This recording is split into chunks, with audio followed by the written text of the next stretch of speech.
prepared by me, and I will deliver it. Well, this is an appeal against the judgment of the Court of Appeal, sitting as the Presidential Election Petition Court in suit number CA/PEPC/05/2023, which was delivered on the 6th of September 2023. In the said judgment, the court below substantially sustained the respondent's objections to the petition, the petitioner's reply to the respondent's respective replies, the competence of witnesses subpoenaed by the petitioners, and the admissibility of several documents sought to be tendered by the appellants.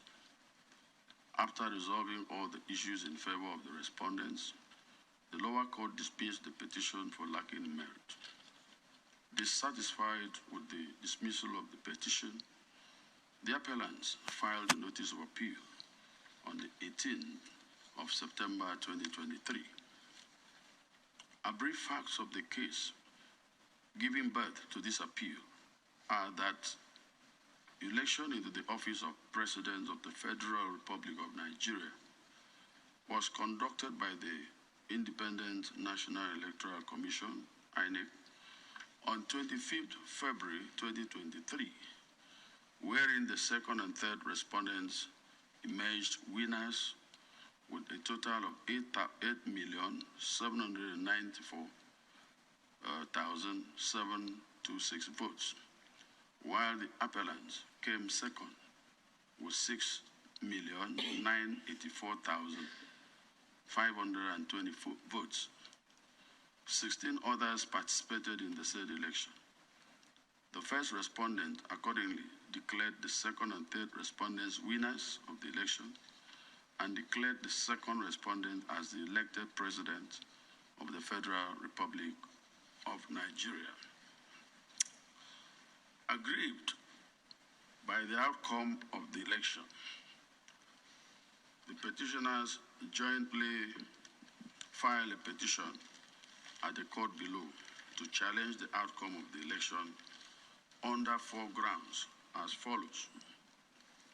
A, that the election of the second respondent is invalid by reason of non-compliance with the provisions of the Electoral Act 2022. B, that the election of the second respondent is invalid by reason of corrupt practices. C, that the second respondent was not duly elected by a majority of lawful votes cast at the election. And 4, the second respondent was at the time of the election not qualified to contest the election. The appellants as petitioners then sought the following reliefs. 1, that it may be determined that the second respondent was not duly elected by a majority of lawful votes cast in the election, and therefore the declaration and return of the second respondent by the first respondent as the winner of the presidential election conducted on the 25th day of February 2023 is unlawful, wrongful, unconstitutional, undue, null and void, and of no effect whatsoever. That it may be determined that the return of the second respondent by the first respondent was wrongful, unlawful, null and void, having not satisfied the requirements of the Electoral Act 2022 and the Constitution of the Federal Republic of Nigeria 1999 as amended, which mandatorily requires the second respondent to score not less than 1/4 or 25% of the lawful votes cast at the election in each of at least 2/3 of all the states in the Federation and the Federal Capital Territory, Abuja. That it may be determined that the second respondent was at the time of the election not qualified to conduct the said election, to contest the said election. That it may be determined that the first petitioner having scored the majority of lawful votes cast at the presidential election on Saturday, 25th February 2023, be returned as the winner of the said election and be sworn in as the duly elected President of the Federal Republic of Nigeria. In the alternative, number 5, an order directing the first respondent to conduct a second election that is run-off between the first petitioner and the second respondent. In the further alternative, 6, that the election to the office of the President of Nigeria held on the 25th of February 2023 be nullified and a fresh election rerun ordered, and any further reliefs as the court may deem fit to make in the interest of justice. Upon being served with the petition, all the respondents joined issues with it by filing their respective replies, incorporating preliminary objections, and made other applications. Some of the applications filed by the parties were heard and rulings delivered at the pre-hearing stage, while some were heard and rulings on them reserved till the time of the judgment of the court. On 6 September 2023, judgments in the petition, including rulings in the applications, were rendered by the court below. As I said earlier, the appellant's petition was dismissed. Dissatisfied with the stance of the lower court dismissing their petition, the appellants have appealed to this court. Notice of appeal was filed on the 18th of September 2023, containing 35 grounds of appeal. Appellants filed their brief of arguments on 2nd October 2023, while the first, second, and third respondents filed theirs on the 7th of October, respectively. On 6th October 2023, the appellants filed a motion on notice seeking 2 orders from this court. And at the hearing of the appeal on 23rd October 2023, the said motion was taken first and ruling reserved till today. I shall proceed to determine the said motion before resolving the issues in this appeal. Motion on notice filed on the 6th of October 2023. As I alluded to above, the appellants filed motion on notice on 6 October 2023, seeking 2 orders from this court, to wit, A, an order of this honorable court granting leave to the appellant applicants to produce, and the honorable court to receive fresh and or additional evidence by way of deposition on oath from the Chicago State University for use in this appeal, to wit, certified discovery deposition made by Caleb Westberg on behalf of Chicago State University on October 3rd, 2023, disclaiming the certificate presented by the second respondent, Bola Ahmed Tune, to the Independent National Electoral Commission.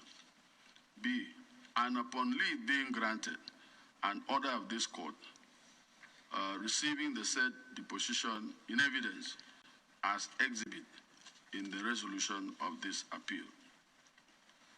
The grounds for the application are well set out in the motion paper, and there are 20 in number as follows. 1. One of the grounds of the appellant's petition before the court below is that the second respondent was not qualified at the time of the election to contest the election, as required by Section 137(1) sub 1 of the Constitution of the Federal Republic of Nigeria, 1999, as amended. 2, based on facts available to the appellant's applicants at the time of filing their petition, the first appellant applicant, through his United States of America lawyers, Alexander de Gramont and Angela M. Liu of the law firm of Docket LLP of 1900 K Street, NW, Washington, D.C., 20006 to 1110, unsuccessfully applied to Chicago State University for the release of the copies of the academic records of the second respondent. Given this, number three, given the strict privacy laws in the jurisdiction of the Chicago State University, the request for the release of the academic records and certificates issued to the second respondent could not be granted without an order of court and for the purpose of use in pending court proceedings. The first applicant, through his said U.S.-based attorneys, thereupon brought an action in the U.S. District Court for the Northern District of Illinois in re application of Atiku Abubakar for an order directing discovery from Chicago State University, case number 23CV05099, for an order for the production of documents and testimony for use in a proceeding in a foreign court, seeking documents and testimony from Chicago State University concerning the authenticity of an origin of documents purporting to be the educational records of the second respondent, Bola Ahmed Tinubu. 5. The second respondent applied and was joined in the matter as an intervener, vehemently opposing the application. On September 19, 2023, the court issued an order granting the application. 7. Thereafter, the second respondent applied for an emergency stay of the court order, claiming that he would suffer irreparable damage and injury if his educational records were released, which order of stay was granted. 8. On September 30, 2023, the court overruled the second respondent's objections and ordered Chicago State University to produce the documents on October 2nd, 2023, and to produce a witness for deposition on October 2.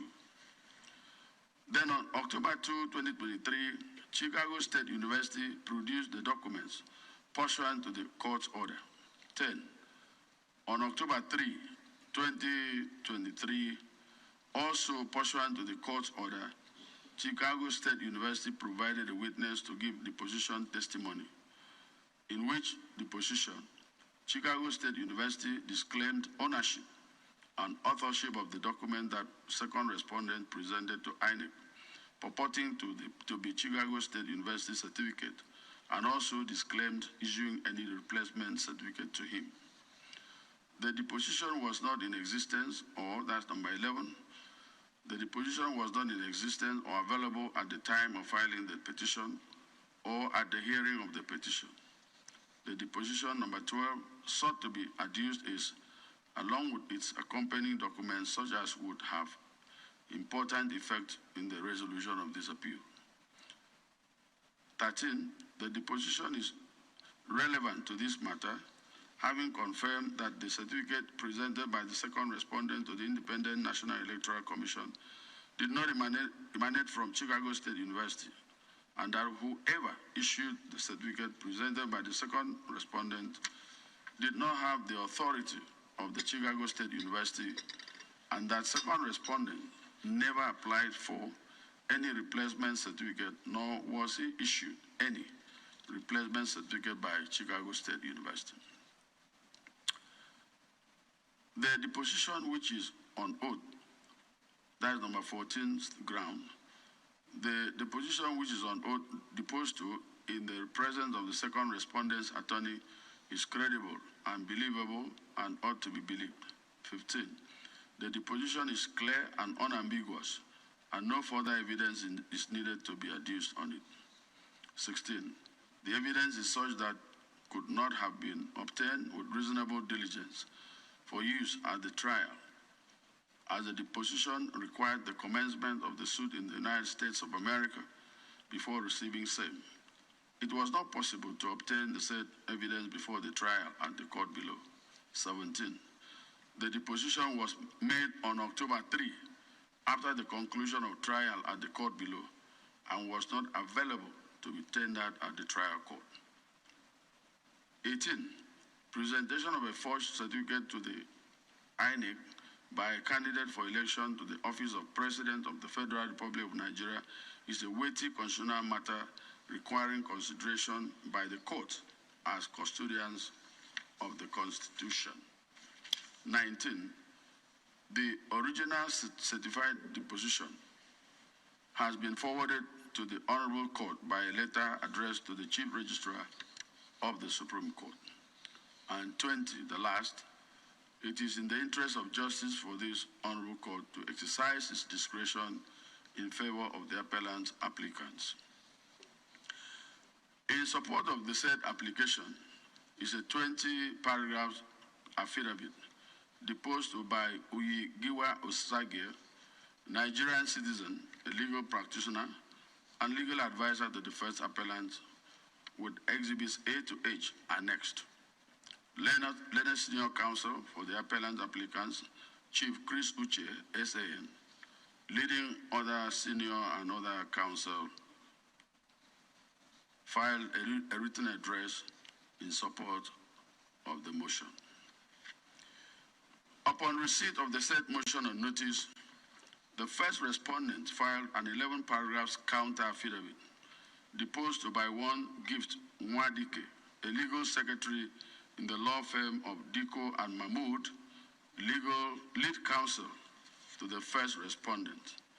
A written address in opposition to the said motion was also filed and signed by A.B. Mahmood SAN, lead counsel for the first respondent. For the second respondent, Senator Michael Okpeyemi Bamidele, a legal practitioner and long-standing associate of the second respondent, deposed to a counter affidavit of yet again 20 paragraphs on 12 October 2023. Annexed to the counter affidavit are exhibits 1 to 9. And in support of the counter affidavit and in opposition to the motion, Learned Senior Counsel for the second respondent, Chief Wole Olanipekun SAN, leading senior counsel and leading other counsel, filed a written address on the same date the counter affidavit was filed. The third respondent's counter affidavit was deposed to by one Peter Emma Iko, a legal executive in the law firm of Olujinmi and Akeredolu, lead counsel for the third respondent. The 9-paragraph counter affidavit is supported by a written address filed and signed by Chief Akin Olujinmi SA. Upon receipt of the various counter affidavits, the appellants filed a further affidavit of 20 paragraphs deposed to by the same Uyi A. Giwa Osage, with 12 exhibits further annexed. Learned Senior Counsel also filed reply on points of law to the written addresses filed by the first, second, and third respondents in their opposition to the applicant's motion on notice for fresh evidence and or additional evidence. At the hearing of this motion, both the applicants and the respondents adopted their supporting and counter affidavits respectively. They also adopted and relied on their various written addresses. In the applicant's written address, the Learned Senior Counsel submitted one issue for determination, to wit, whether this Honorable Court ought to exercise its discretion in favor of the appellant applicants by granting the prayers sought. The first respondent's Senior Counsel also donated a sole issue for determination as follows: whether in view of the peculiar facts of this case, this Honorable Court can proceed to grant the instant application. For the second respondent, Chief Olanipekun, SAN, submitted one issue, which states, considering the background of this case, as well as the applicable constitutional and statutory provisions relevant to election appeals and proceedings, whether this Honorable Court will grant this application.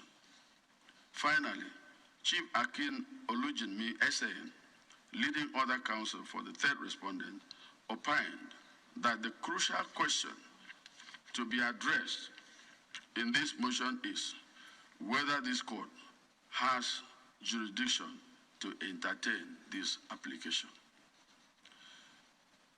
Now, taking a clinical look at the four issues, it is crystal clear that they all say the same thing. And put in simple terms, it is whether the law of Nigeria, as presently constituted, allows this court to receive the evidence in question and act on it at this stage. In his argument, the learned senior counsel for the appellants submitted that this court has the power, the jurisdiction, and the discretion to grant an application to adduce fresh and or additional evidence on appeal, referring to Order 2, Rule 12.1 and 2, and Rules 12.1, 2, and 3 of the Supreme Court rules, and the case of Uzodinma and Izunaso, citations supplied, learned senior counsel submitted that the grant of this application will be in furtherance of the cause of justice.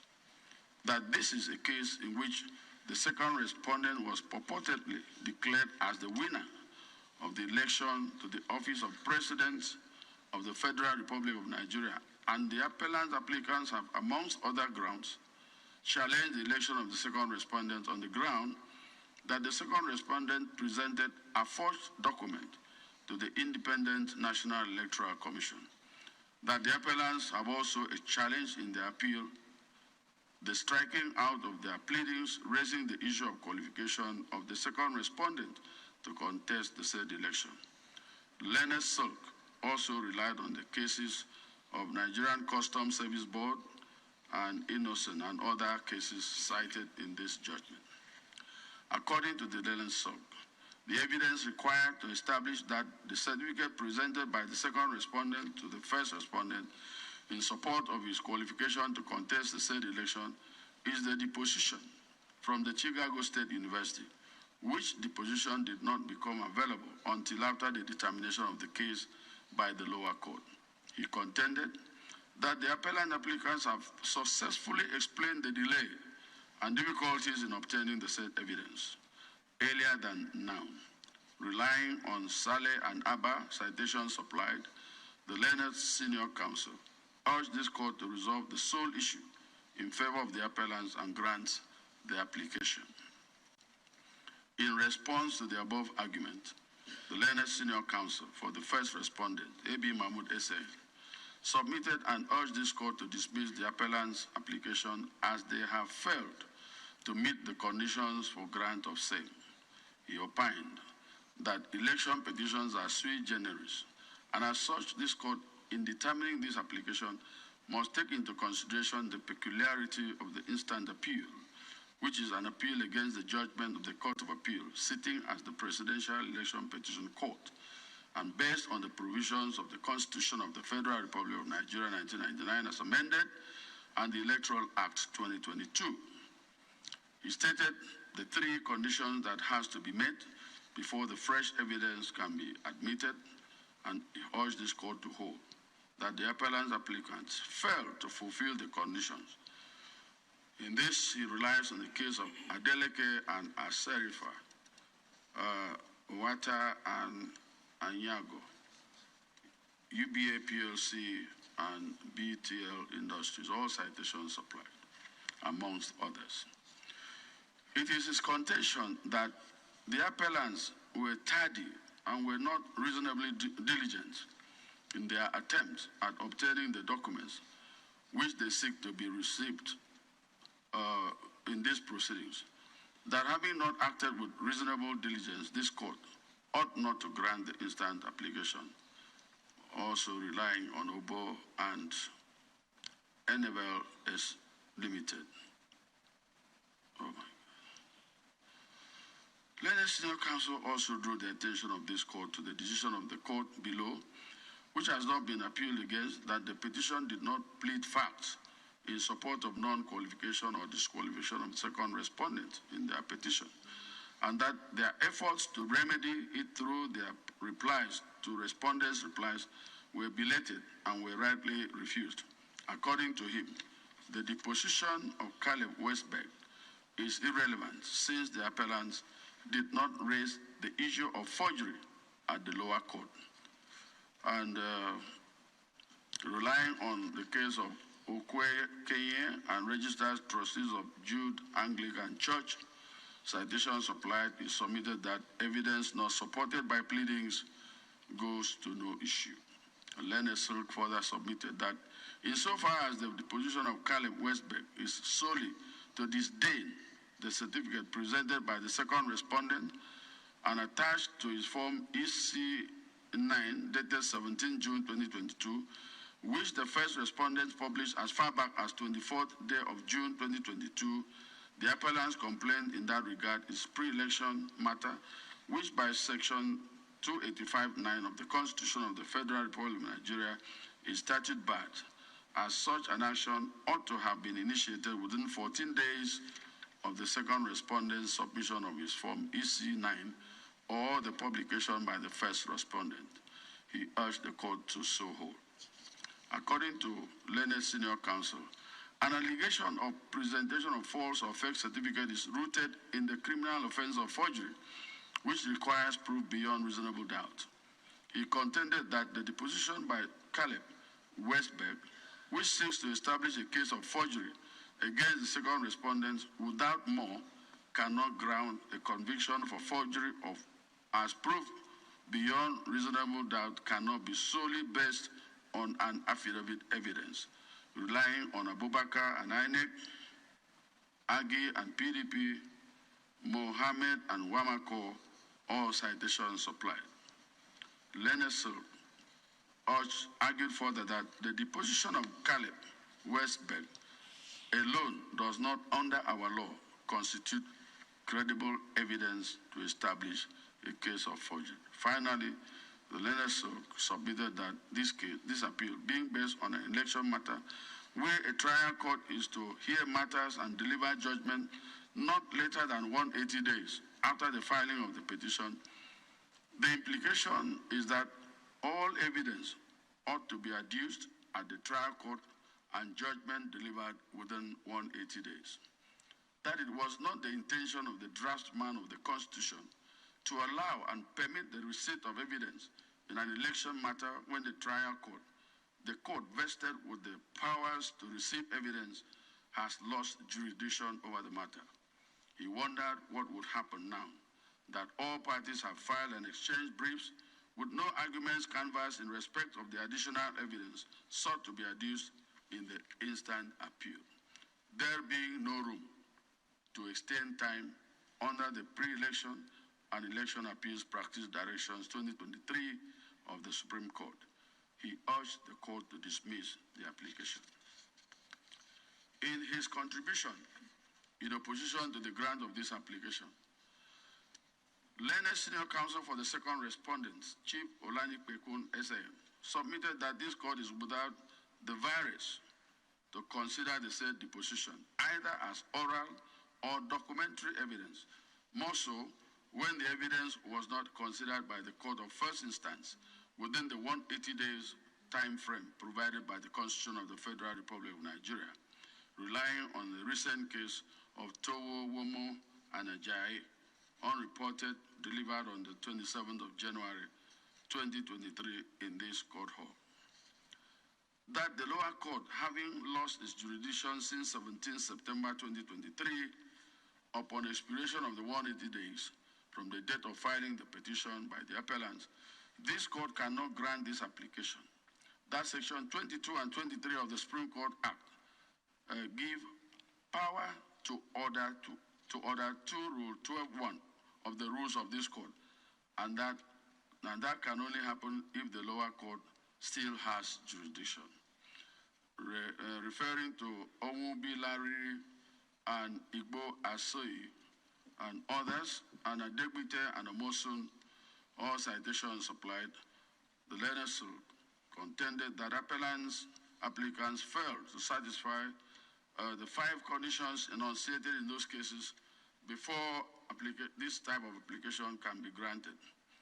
According to the learned SAN, the failure of the appellant applicants to have validly pleaded facts and documents sought to be received in evidence is fatal to this application, relying also in Obasi and Omuka Start Oil, Nigeria Limited and Induction, and others, all citations supplied.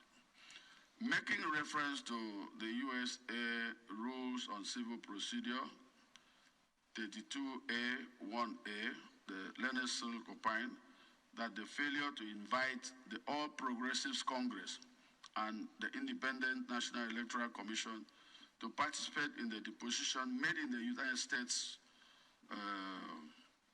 renders Exhibit C and D inadmissible. More so, since the alleged forged certificate is alleged to have been submitted to INEC. It is further contention that Exhibit C and D have no utility or affinity with this appeal for the fact that there is no ground of appeal upon which they can be structured, as well as there being no accommodative issue for determination, relying on a number of cases listed in this judgment. Finally, learned senior counsel submitted that Exhibit C, D, unpretentiously attempts to allege a criminal offense of forgery against the second respondent.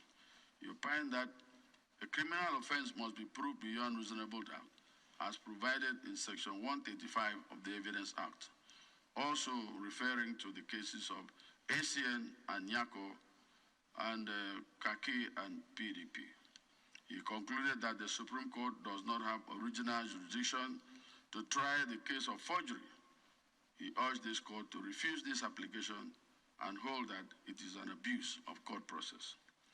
For the third respondent, Chief Akin Olujimi SN made submissions which are similar to those by the learned counsel for the first and second respondents. With due respect to the learned Chief Silk, I shall refer to them in the process of resolving the sole issue in this application.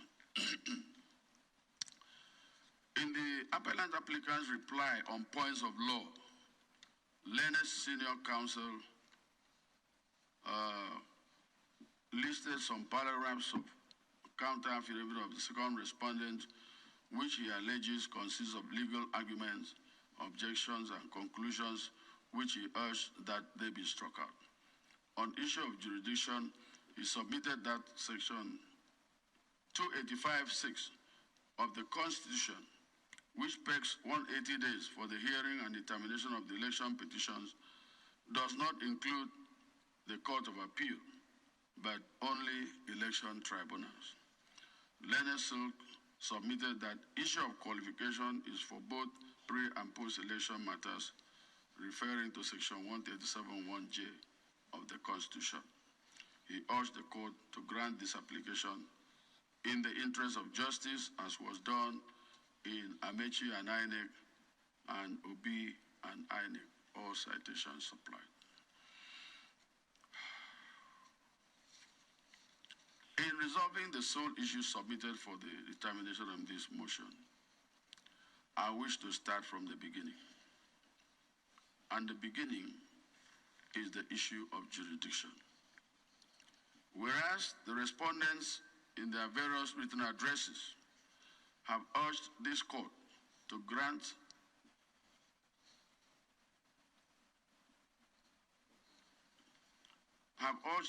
not to grant this application as it is an exercise in futility.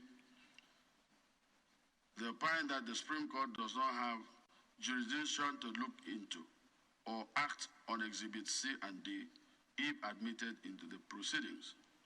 The learned senior counsel for the appellants submitted otherwise.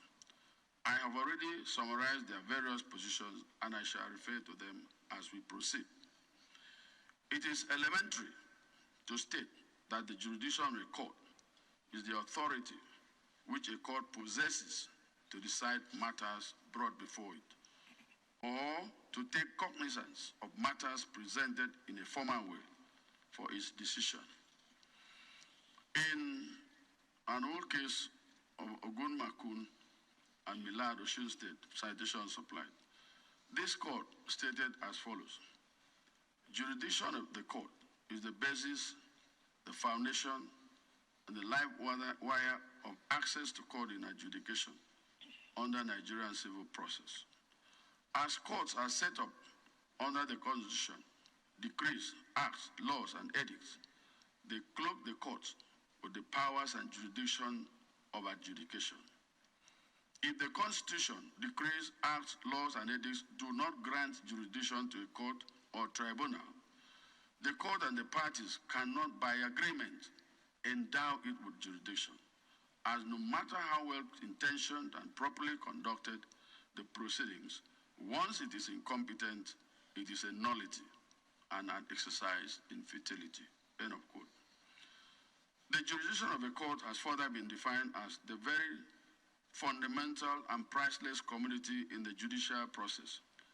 That is to say, it is the fulcrum, the centerpin, or the main pillar upon which the validity of any decision of any court stands and around which other issues rotate. Thus, it cannot be assumed or implied. It cannot also be conferred by a party or by consent or acquiescence of parties. A lot of cases have been cited to support this. And that is the general nature of jurisdiction.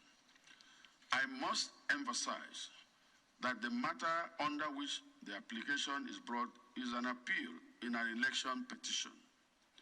It is tried that election petition proceedings are sui generis. It has its own set of laws and rules which a court must recognize and enforce. See Buhari and Yusuf, Egbarioba and Erobo, all citations supplied. In the circumstance of this case, this court, in determining this motion, has to take into consideration the peculiarity of the instant appeal, which is an appeal against the judgment of the Court of Appeal, sitting as the Presidential Election Petition Court, based on the provisions of the Constitution of the Federal Republic of Nigeria and the Electoral Act 2022. I have carefully perused page 1 of volume 1 of the Record of Appeal, and it is very clear that the petition giving birth to this appeal, and particularly this application, was filed on the 21st of March 2023, which was the last day of the 21 days prescribed in Section 285, Sub 5 of the Constitution of the Federal Republic of Nigeria, 1999, as amended, for filing of election petitions after annulment.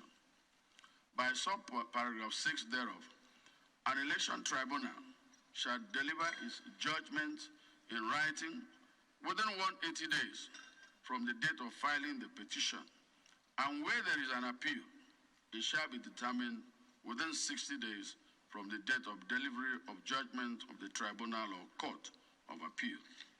As pointed out by learned senior counsel for the respondents, the 180 days prescribed for the hearing of the petition by the Court of Appeal lapsed on the 17th of September 2023. In other words, the court below lost its jurisdiction to determine any matter in relation to the petition. This application before us relates to fresh evidence obtained after the judgment of the lower court and after the 21 days for filing election petition and after the expiration of the 180 days of the filing of the petition. What are the legal and or constitutional implications of the above scenario in relation to Exhibits A and D sought to be received into these proceedings? Several of the decisions of this court have taken care of the above scenario. One of the most recent cases decided by this court is the case of Towo, Womo, and Ajayi, the citation supplied here, wherein this court stated as follows, and I'll quote: in the circumstance of this case, this court cannot activate Section 22 of the Supreme Court Act 2004, since the 180 days provided by the Constitution to determine the appellant's claim at the trial court has lapsed since 1st January 2023. The originating summons was filed on the 5th of July 2022 and expired on 1st January 2023 at the Federal High Court. This appeal was taken on 2nd January 2023, and there is no opportunity for the contentious issues of fact in the controversy in this appeal to be sent back to the trial court. The issue of the merit of the allegations of false information was not tried by the two lower courts and cannot be tried by this court pursuant to Section 22 of the Supreme Court Act. This court cannot do what the trial court is no longer constitutionally permitted to do by virtue of Section 285 of the Constitution of the Federal Republic of Nigeria, the Groundnum. See OK, Mimiku, see APC, and Marafa, all citations supplied. As stated by the appellant applicants in their application, the reliefs they seek is an order of this court granting them leave to produce, and for this court to receive fresh or additional evidence by way of deposition on oath. Clearly, the application runs foul of paragraphs 14 sub 2 and 16.1 of the first schedule to the Electoral Act, which inter alia outlaws any amendment of substance, as in this case, or introduction or addition of substance to the statement of facts relied on to support the ground of the petition after the expiration of 21 days prescribed in Section 132, sub 7 of the Electoral Act for the presentation of an election petition. There is no doubt that the deposition is one of substance, and that is in fact why the appellants are seeking to introduce it into this appeal. For the avoidance of doubt, I shall reproduce Section 14.2, paragraph 2A of the first schedule to the Electoral Act 2022 as follows. After the expiration of the time limited by A, Section 132.7 of this Act for presenting the election petition, no amendment shall be made.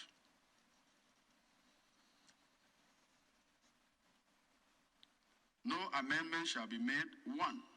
Introducing any of the requirements of paragraph 4.1 not contained in the original election petition filed. Or 2. Effecting a substantial alteration of the ground for or the prayer in the election petition. Or 3. Except anything which may be done under subparagraph 2A2, effecting a substantial alteration of or addition to the statement of facts relied on to support the ground for or sustain the prayer in the election petition, end of quote. Nothing can be clearer than the above provision, which clearly states that a petitioner shall not be permitted to amend his petition after 21 days allowed by Section 132 sub 7 of the Electoral Act. The applicants herein have not even applied to this court to amend their petition in order to reflect the fact of forgery, and Exhibit C and D sought to be admitted into the proceedings. Facts and documents which were not pleaded in the petition have no place in deciding the dispute between the parties. I still wonder how the appellants intend to use those documents in this appeal. Let me consider an unusual submission of the learned senior counsel for the appellants applicants. It is in respect of Section 285 sub 6 of the Constitution, which states, an election tribunal shall deliver its judgment in writing within 180 days from the date of filing the petition. On page 3, paragraph 2.5 of the appellant's reply on points of law, he argued as follows, quote, interestingly, and contrary to the avowed position of the respondent, we make bold to submit that there is no such constitutional limit of 180 days on the lower court to hear and determine a presidential election petition, such that can rob this court to exercise its jurisdiction in any manner whatsoever. While establishing the election tribunals to deal with election matters from houses of assembly, National Assembly and governorship elections, the Constitution gave jurisdiction to entertain disputes from presidential elections only to the Court of Appeal. Thereafter, the Constitution was intentional and deliberate in setting the 180 days limit only for elections tribunals and not for the Court of Appeal, end of quote. It is shocking to have the above argument in print. It could have passed for a friendly joke, but not for a serious matter like this in the apex court. It is even an unnecessary joke over a constitutional provision. After election petitions had suffered under the previous provisions, which allowed election petitions to be heard even until the respondent has completed his tenure, and the National Assembly dealt with the mischief by limiting the time which election petitions shall be determined, it is unfair to suggest that we go back to those dark days. My lords, there is nothing in section 285(6) of the Constitution to suggest that the Court of Appeal can hear presidential election petition without time limitation. The lower court is bound by the provision of section 285 sub 6 of the said Constitution when sitting to hear election petition, just as other election tribunals, as was rightly submitted by the learned senior counsel for the third respondent, Chief Akin Olujimi SAN, for which I wholly agree. The appellants knew they had to prove the allegation of non-qualification raised at paragraph 16D and 146 of their petition against the second respondent within the 180 days adjudication window provided in section 182 sub 8 of the Electoral Act 2022 for determination of petition by the lower court, which expired since 17 September 2023. The 180 days having expired, the lower court therefore no longer had jurisdiction to allow the deposition sought to be introduced into the trial of this petition. This is the law which at this stage is elementary. Consequently, since the lower court no longer has jurisdiction to entertain any such application, it follows ipso jure that this court, this Supreme Court, also has no jurisdiction to allow the deposition to be used in this appeal. It is settled law that where the time for doing a thing is limited by the Constitution or statute, the court cannot extend the time. That was the decision of this court in Brigadier General Mohammed Buba Mawar and Admiral Mortala Nyako, where Onogan JSC, as it then was, held as follows. Quote, it is settled law that the time fixed by the Constitution for the doing of anything cannot be extended. It is immutable. It is fixed like the Rock of Gibraltar. It cannot be extended, elongated, expanded, or stretched beyond what it states. See also Abubakar and Nasamu, all citations supplied. It has to be noted, as I stated earlier in this ruling, and for which there are several judicial decisions in this country, that the 180 days imposed on election tribunals and courts hearing election petitions is immutable and cannot be extended. The applicants have not even applied for extension of time to bring in the said depositions or extension of time to amend their petition. Let me say it clearly that 21 days provided for the filing of petitions having long expired, even if the appellants had applied for extension of time to amend their petition in order to bring in the depositions, it would not have been granted based on the provisions of the Constitution and the Electoral Act. This principle was again restated by yet again Onogen JSC as it was in NNPP and Goni. Citation supplied. When he said, despite the decision of this court since October 2011 on the time fixed in the Constitution, some of the justices of the lower court still appear not to have gotten the message. From where will the election tribunal get the jurisdiction to entertain the retrial after expiration of the 180 days assigned by the Constitution? The answer is obviously in the negative. It should be constantly kept in mind that prior to the provisions of Section 285(6) of the 1999 Constitution as amended, there was no time limit for the hearing and determination of election petition by the election tribunals or the appeals arising therefrom. That situation resulted in undue delay in the hearing and determination of an election petition by the election tribunals or appeals arising therefrom. The amendment to the original Section 285 of the 1999 Constitution, by allotting time within which to hear and determine election petition and appeals arising therefrom, is designed to ensure expeditious hearing and conclusion of election matters.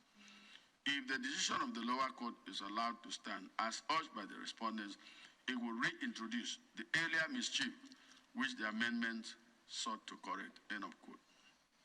See also Uba and Suswan. Citation supplied. The above statement by this court is very explicit, clear, and simple. As it is, the provision of the Constitution has spoken. There cannot be an addendum or another reopening of the case at the lower court, its jurisdiction having lapsed. My noble lords, I've taken time to state the law on the issue to show the futility of this motion. It cannot be granted. The jurisdiction of this court is donated by the Constitution and the Electoral Act regarding election petition appeals. We do not have the virus to admit this position, and we cannot invoke Section 22 of the Supreme Court Act, since the lower court has since lost its jurisdiction. More so, there is no paragraph of the petition to accommodate a case of forgery. Again, the appellants have distilled 7 issues for the determination of this appeal, and none relates to certificate forgery. One wonders what the appellants intended to do with the deposition, since appeals are heard on the issues distilled for determination by the parties in this court. In Saliba and Jasin, 2002, for Nigeria Will Report, citations, others supplied. This court stated clearly that all appeals are decided upon the issues formulated for determination. What this means is that any matter not covered by any issue for determination is of no moment. Should the deposition be admitted, it will float in the appeal, as this court cannot exercise original jurisdiction even if we are to start a new case for the appellants. See Sanusi and Ayula, GTEX Industries, and Oceanic Bank, citations supplied. Finally, my noble lords, on this application, I wish to state that fresh evidence is not received as a matter of course. There are conditions which must coexist before the court can grant this type of application, as can be garnered from the decided authorities of this court, which include, but not limited to Omu, Boariri, and others, and Igbo, Oyosi, and others, Supra. Adegbite and a motion are cases cited by the Senior Counsel by the second respondent.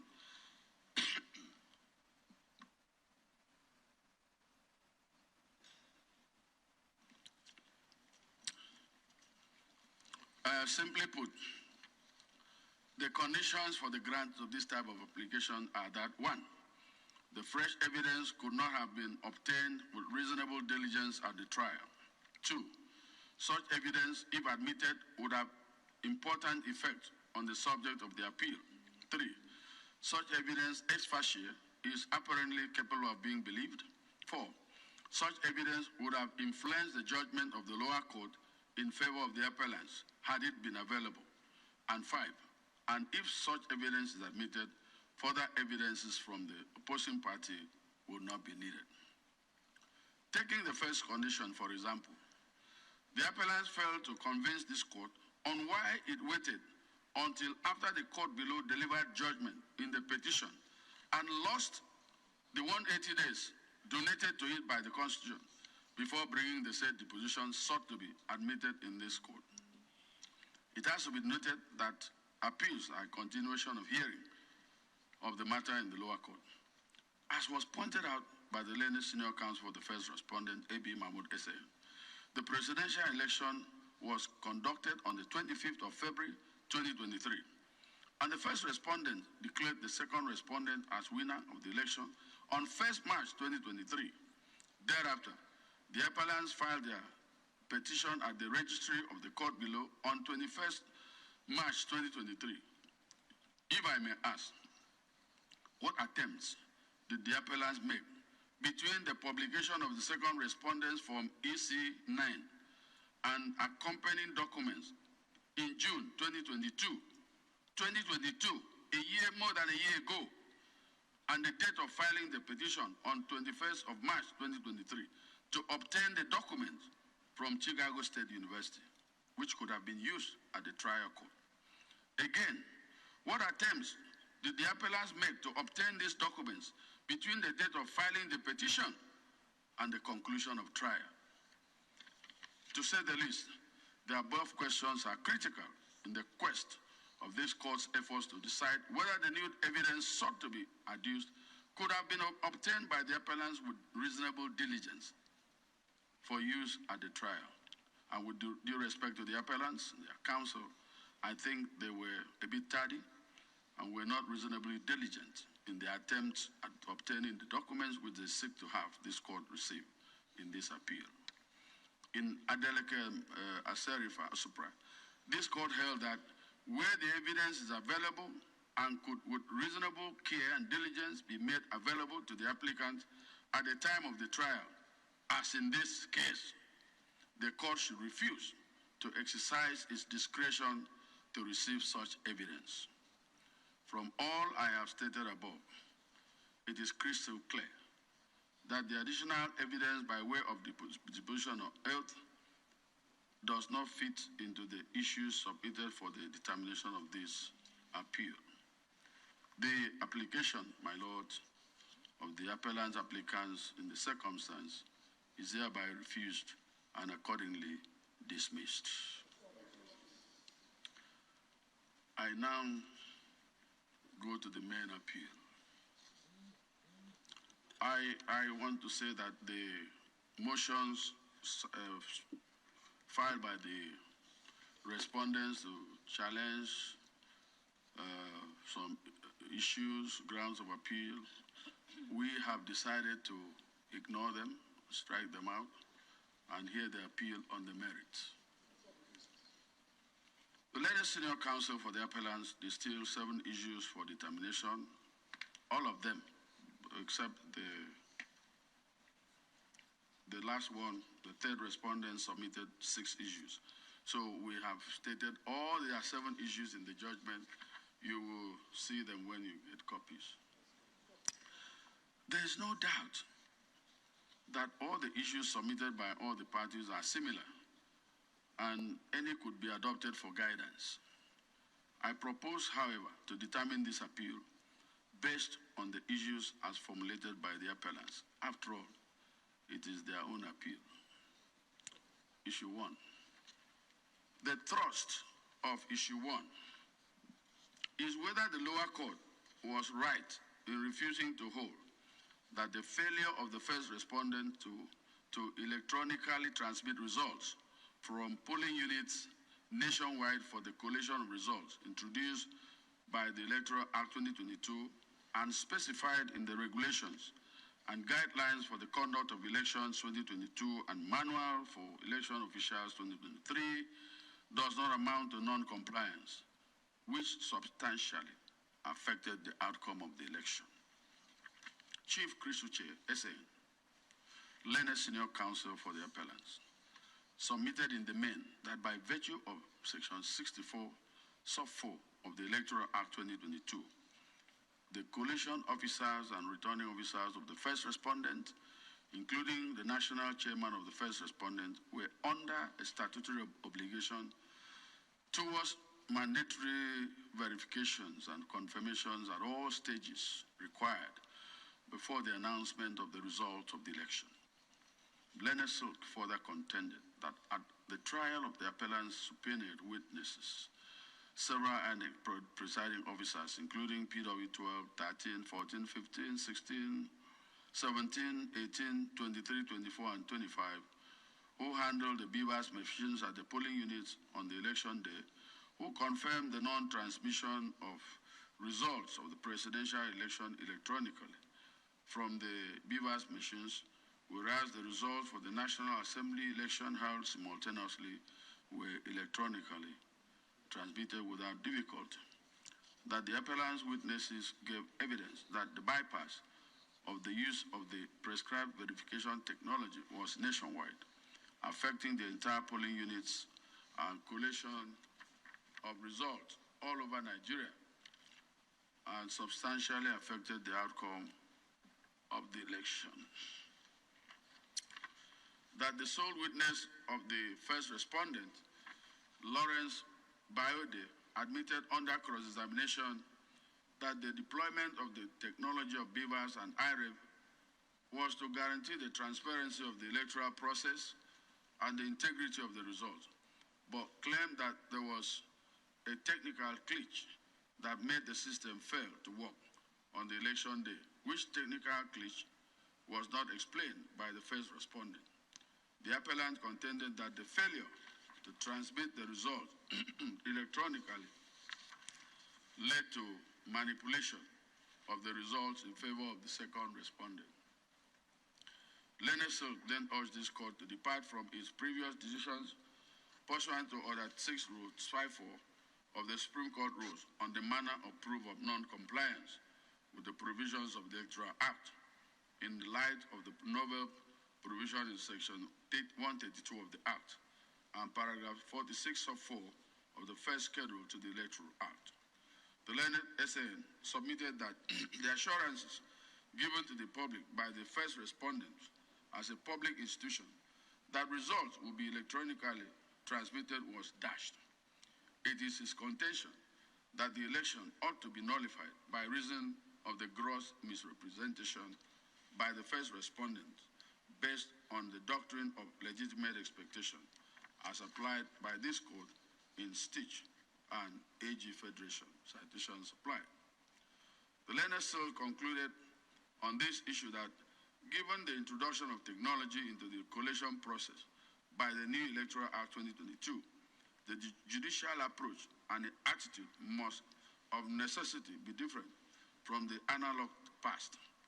He then advised this court to depart from its decisions on mode of proof of non-compliance with the Electoral Act in election petitions, as was the case in Nyesom Wike and Peterside, Okereke and Umahi, Shinkafi and Yari, amongst others. He urged the court to resolve this issue in favor of the appellants.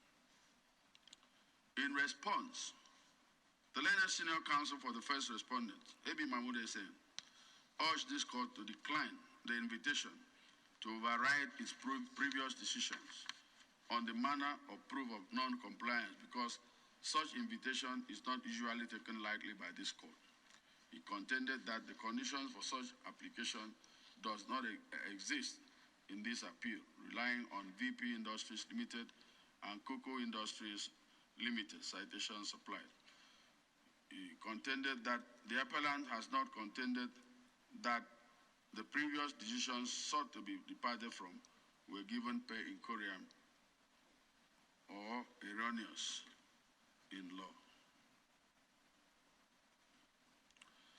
On the argument that first respondent failed to electronically transmit results, he submitted that the only reference to electronic transmission of polling unit results appears in paragraph 38(1) of the guidelines published by INEC for the conduct of the election, wherein it provides that presiding officers shall electronically transmit or transfer results of the polling units directly to the collation system prescribed by the first respondent.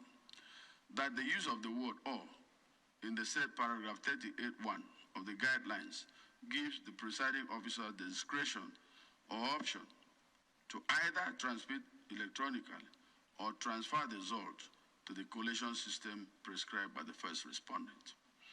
Learned Senior Counsel submitted that the main complaint of the appellants relates to the alleged failure to transmit the election result to the IREF portal for members of the public to view, and that this amounts to non-compliance. He submitted that the IREF portal is only a public viewing portal and not a collation portal, relying on Oyetola and INEC citations supplied. He urged the court to hold that the failure did not substantially affect the result of the election, which was properly collated and result announced. In his argument, Chief Olanikpekun for the second respondent, submitted that by all extant relevant laws, INEC has the prerogative of determining the mode and manner for the transmission of election results, and that the lower court was perfectly right, and in order when it so held. He faulted the appellant's claim and basis of allegation of non-compliance with respect to the presidential election in focus on their claim that the results of the election results were not electronically transmitted to the IREF in real time, not that it was not transmitted at all, and that the first respondent did not ensure that the results were collated on the IREF. He also faulted the appellant's insistence that the results ought to have been collated electronically on the IREF, and that omitting to do this automatically nullified the result of the election.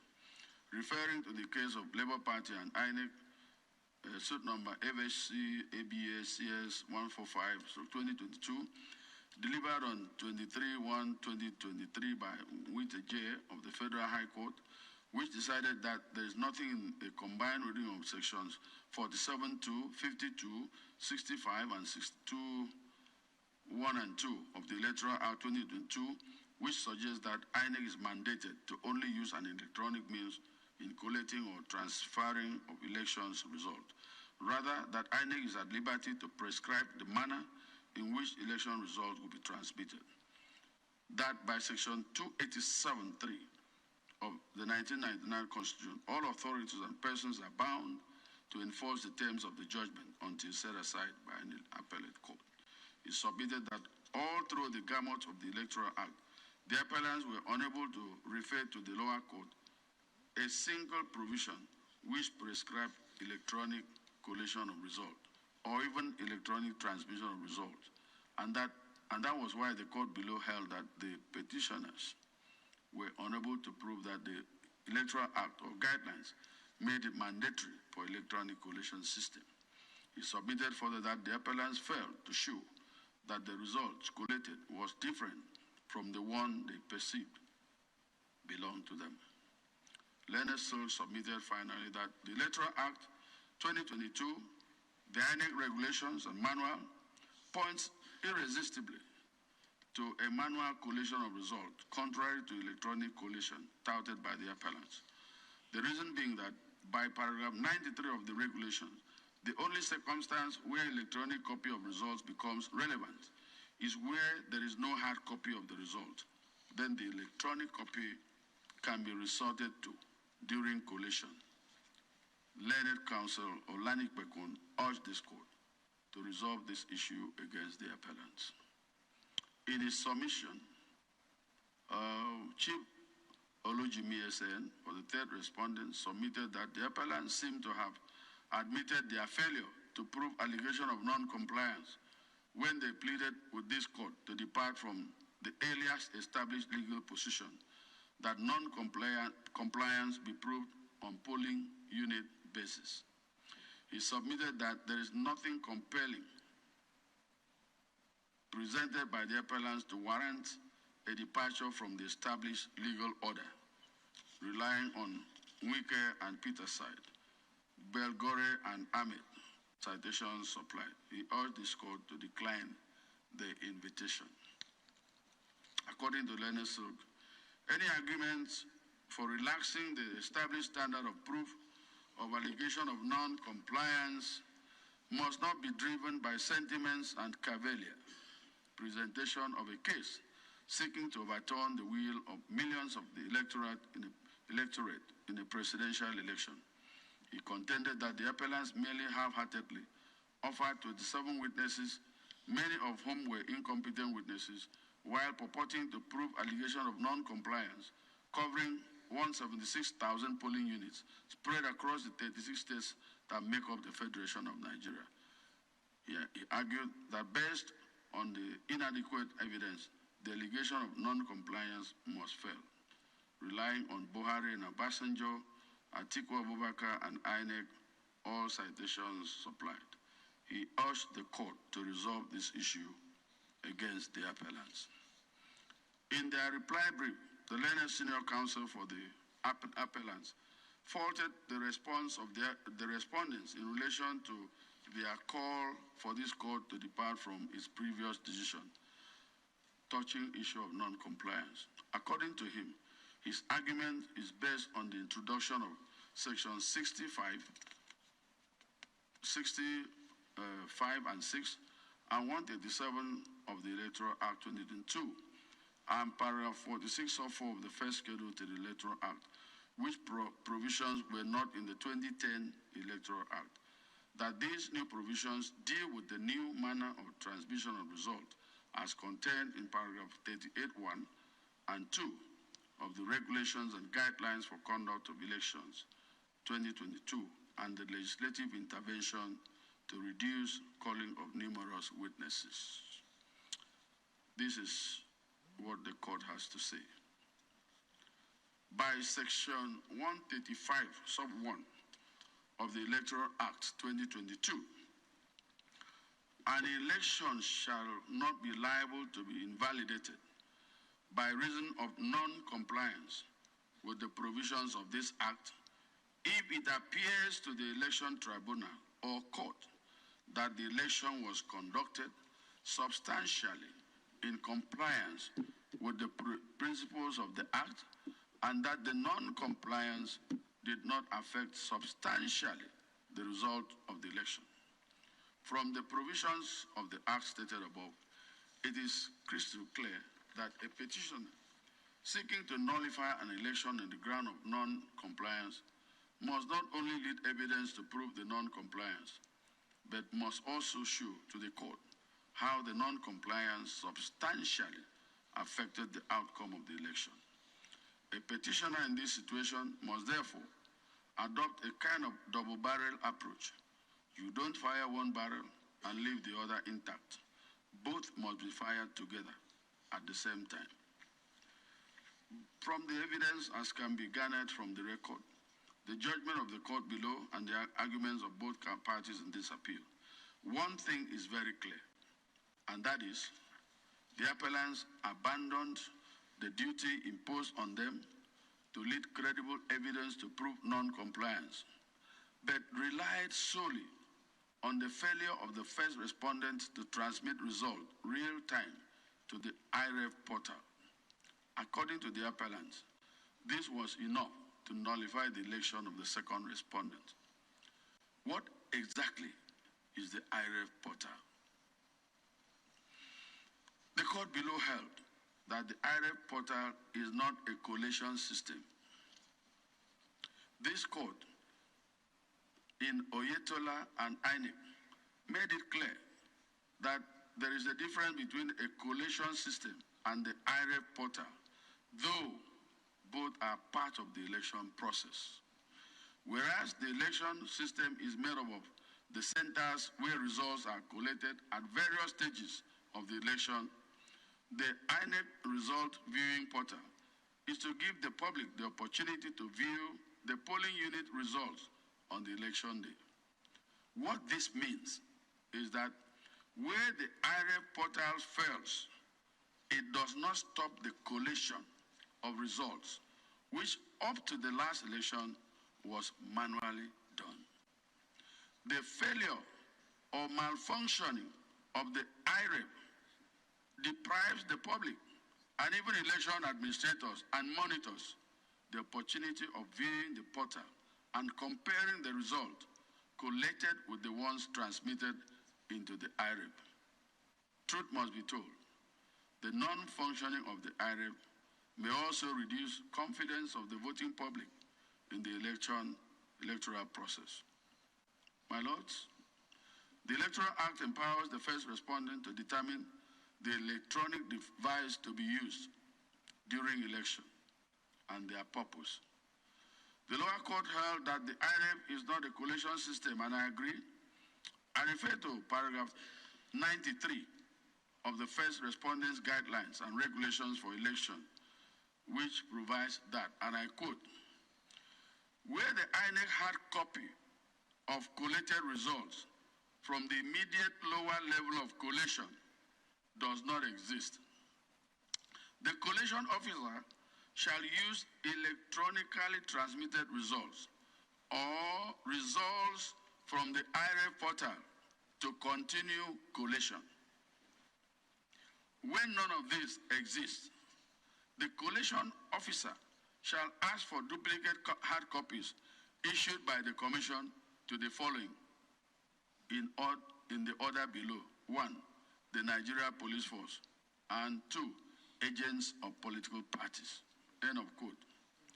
Paragraph 93 of the first respondents' guidelines and regulations reproduced above shows clearly that recourse to the electronically transmitted result for the purpose of collation will only arise where the hard copy of the result sheet does not exist. Given when the electronically transmitted result or the result on the IREP portal does not exist, the Commission will ask the copies handed over to the Nigeria Police or agents of political parties. The elaborate arrangement made by the first respondent for collation of results is to make sure that at every point of collation, there is a result either from the hard copy with INEC or the electronically transmitted copy or the IREP portal copy or a hard copy given to the Nigeria Police, and finally, or a copy given to political parties. I think I can confidently say, and in agreement with the respondents, that the unavailability of the election results on the IREP portal, for whatever reason, cannot be a ground upon which an election could be nullified, particularly as it is not the case of the appellants that the hard copies of the result sheets did not exist at any level of collation. My Lord, having failed to prove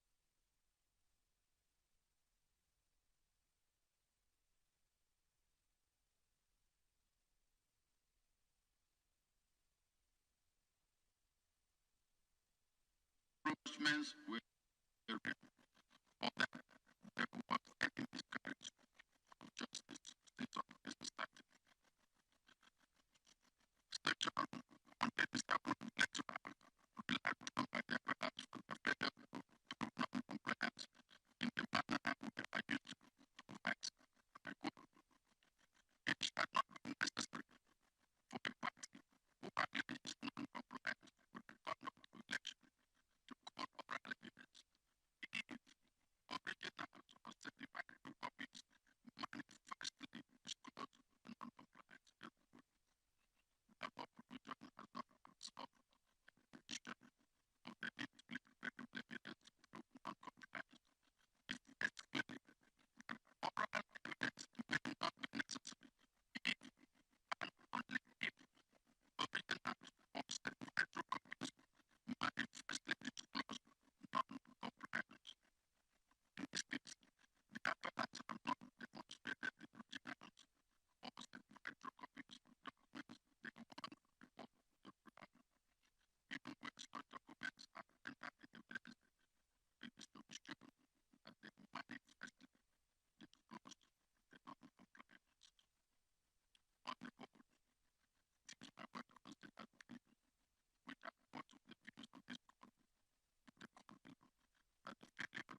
Federal Republic of Nigeria. Appellants urge this court to interpret the word "and" in Section 134 2B of the Constitution conjunctively and not disjunctively, which will make it compulsory for a candidate to score a quarter or 25% of votes cast in the Federal Capital Territory before he can be President of the Federal Republic of Nigeria. The respondents argue otherwise. My noble lords, on pages 8234 to 8235 of Volume 10 of the Record of Appeal, the lower court made the following decision, and I quote, "As expressly stated in Section 299 of the Constitution for the purposes of fulfilling the requirements of Section 134 sub 2B of the Constitution for the return of a presidential candidate as duly elected, the Federal Capital Territory, Abuja, is to be treated as one of the states in the calculation of 2/3 of the states of the Federation, such that if the candidate polls 25% or 1/4 of votes in 2/3 of 37 states of the Federation, FCT inclusive, the presidential candidate shall be deemed to have been duly elected, even if he fails to secure 25% of the votes cast in the Federal Capital Territory, Abuja, as the second respondent did." End of quote.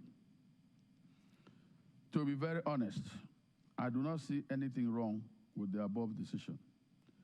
It is basic that one of the vital concerns of interpretation of statutes is that a court of record should be minded to make broad interpretation, or what is sometimes referred to as giving some a liberal approach.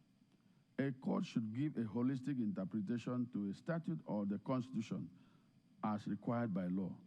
Probably I may add that a court must give the Constitution or a statute a purposeful and people-oriented interpretation. What I'm trying to say is that in interpreting the Constitution, or any statute for that matter, a narrow and selfish approach, the duty of the court in interpreting statute should be in such a way that it serves the generality of the people and not for a select few. It is right that the legislature does not intend creating injustice or an absurdity. Hence, the court must always adopt a construction or interpretation which will not reduce legislation to futility and absurdity. See Governor of Kwara State and Dada, citation supplied. Let me drive this matter home.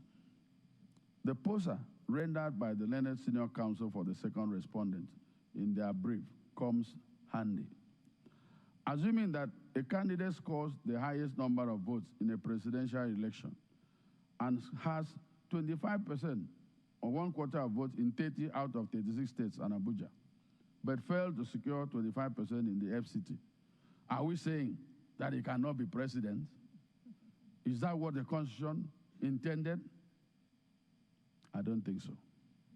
The court below made it very clear when it held that if the framers of the Constitution had wanted to make the scoring of 1/4 of votes cast in the Federal Capital Territory a specific requirement for the return of a presidential candidate, they would have made that intention plain by using words that clearly separate the scoring of 1/4 of votes in the Federal Capital Territory as a distinct requirement. End of quote. The above decision of the lower court is unassailable, and I have no difficulty in agreeing with it. I see no merit in this issue, and I resolve it against the appellants.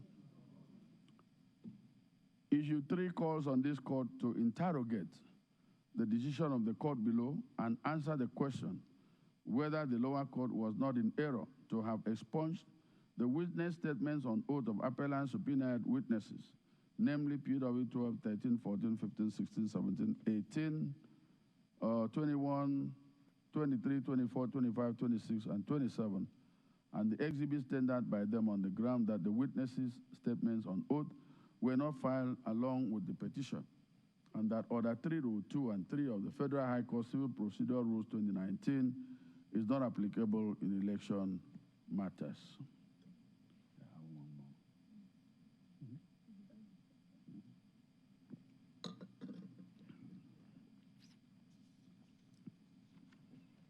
Learned Senior Counsel for the appellants falls the decision of the court below for relying on paragraph 4 of the first schedule to the Electoral Act, failure to apply the provision in Order 3, Rule 2 and 3 of the Federal High Court Civil Procedure Rules. He submitted that the interpretation given to paragraph 4.5b of the first schedule to the Electoral Act 2022 by the lower court in disallowing the testimonies of the appellant's subpoenaed witnesses will only lead to absurdity and prevent petitioners from compelling relevant evidence in possession of an adversary. In reply, the three senior counsel for the respondents in their various briefs submit in unison that the 21 days prescribed for filing the election petition cannot be extended under any guise, and that paragraph 4.5b of the first schedule to the Electoral Act cannot be enlarged to accommodate witnesses' statements on oath, which were not filed along with the petition. That having responded to the petition based on the facts and witnesses' statements front-loaded, their right to fair hearing will be trampled upon by allowing new evidence through those witnesses when they have no right to further reply. They urge the court to resolve this issue against the appellants. Let me reiterate the already tried position of the law that election petition is sui generis. That is to say, it is in a class of its own. As was held by this court in Abubakar and Yaradua, this is no longer a moot point. It is different from a common law civil action. In Kanu and Uzo, citation supplied, this court stated clearly that the Electoral Act of whatever version, particularly that of 2022, contains mandatory provisions. Thus, election petitions have certain peculiar features which make them sui generis. They stand on their own and bound by their rules under the law. It was further held that defects or irregularities which in other proceedings are not sufficient to affect the validity of a claim are not so in an election petition. A slight default in compliance with a procedural step could result in fatal consequences for the petition. It has to be noted that rules governing civil proceedings are not the same which govern election proceedings. And where the Electoral Act requires recourse to civil procedure rules, it must be made subject to the provisions of the Acts. My noble lords, a combined reading of Section 285, sub 5 of the Constitution of the Federal Republic of Nigeria, as amended, and paragraph 4.5 of the first schedule to the Electoral Act 2022 shows that the time limit for the filing of written statement on oath of witnesses in election petition proceedings is 21 days from the date of declaration of results. As was pointed out by counsel for the respondents, due to the sui generis nature of the election proceedings, amendment to the petition or calling of additional witnesses will not be entertained after the statutory time limit for the filing of petition has expired. Thus, a petitioner cannot present his case in bits, otherwise the respondent's right to fair hearing will be breached. This was the position of this court in Oke and Mimiko, citation supplied. In his contributory judgment in the above case, Clara Ogumbiyi JS retired, made the following decision, and I quote, by paragraph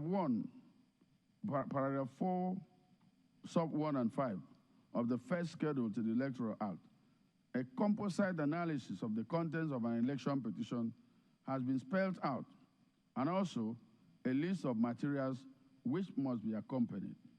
The use of the word shall in the subsections is very instructive. It is mandatory and conclusive. In other words, the provisions do not allow for additions, and hence the procedure adopted by the appellants in seeking for extension of time is nothing other than surreptitious attempt, which provides for extension of time. What is more, via paragraph 14.2 of the first schedule to the Electoral Act, the appellant by section 134 Act had been totally foreclosed from any amendment, which was in fact the hidden agenda promoting application. Further still, and on a critical perusal of the application, Relief 2 seeks leave to call additional witnesses, to wit AEO. It is pertinent to restate that at the close of pleadings, parties had submitted the list of witnesses who were to testify together with their deposition. The idea, purpose, and intention of the application is suggestive of nothing more than a clear confirmation, seeking an order for an amendment as rightly and ingeniously thought out by the trial tribunal and also affirmed by the lower court. This will certainly violate the provisions of section 285 sub 5 of the Constitution and section 134 of the Electoral Acts. End of quote. It has to be that the use of the word shall in paragraph 4.1 and 5 of the first schedule to the Electoral Act makes it mandatory and conclusive. The question may be asked, can a court extend time circumscribed by the Constitution for a party to do a thing he could not do before the expiration? The obvious answer is no. Such provisions like section 85 sub 5 of the Constitution are mandatory, and any exercise of discretion by the court is without jurisdiction and therefore a nullity.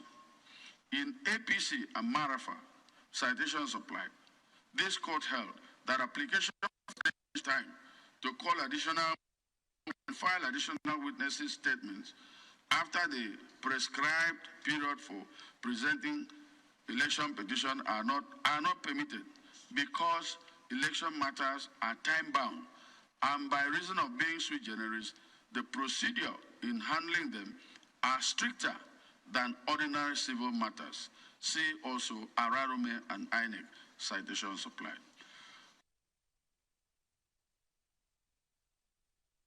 Compel the impossibility, and that subpoenaed witnesses should be allowed to testify. But as was argued by the learned respondent, A.B. Mahmoud SN, subpoenas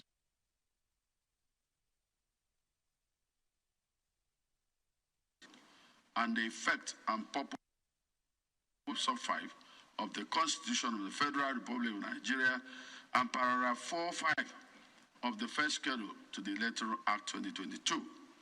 It is on this note that I hold that the decision of the court below to strike out the offending witness depositions cannot be faulted. I resolve this issue against the appellants.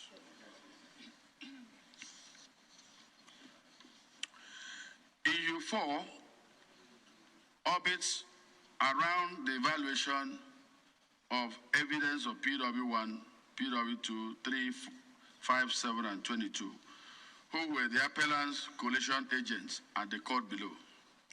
The appellants are aggrieved by the verdict of the court that witnesses were hearsay, thus inadmissible under the rule of evidence.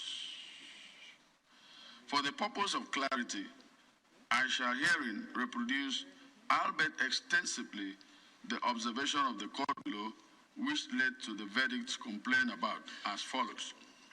Quote,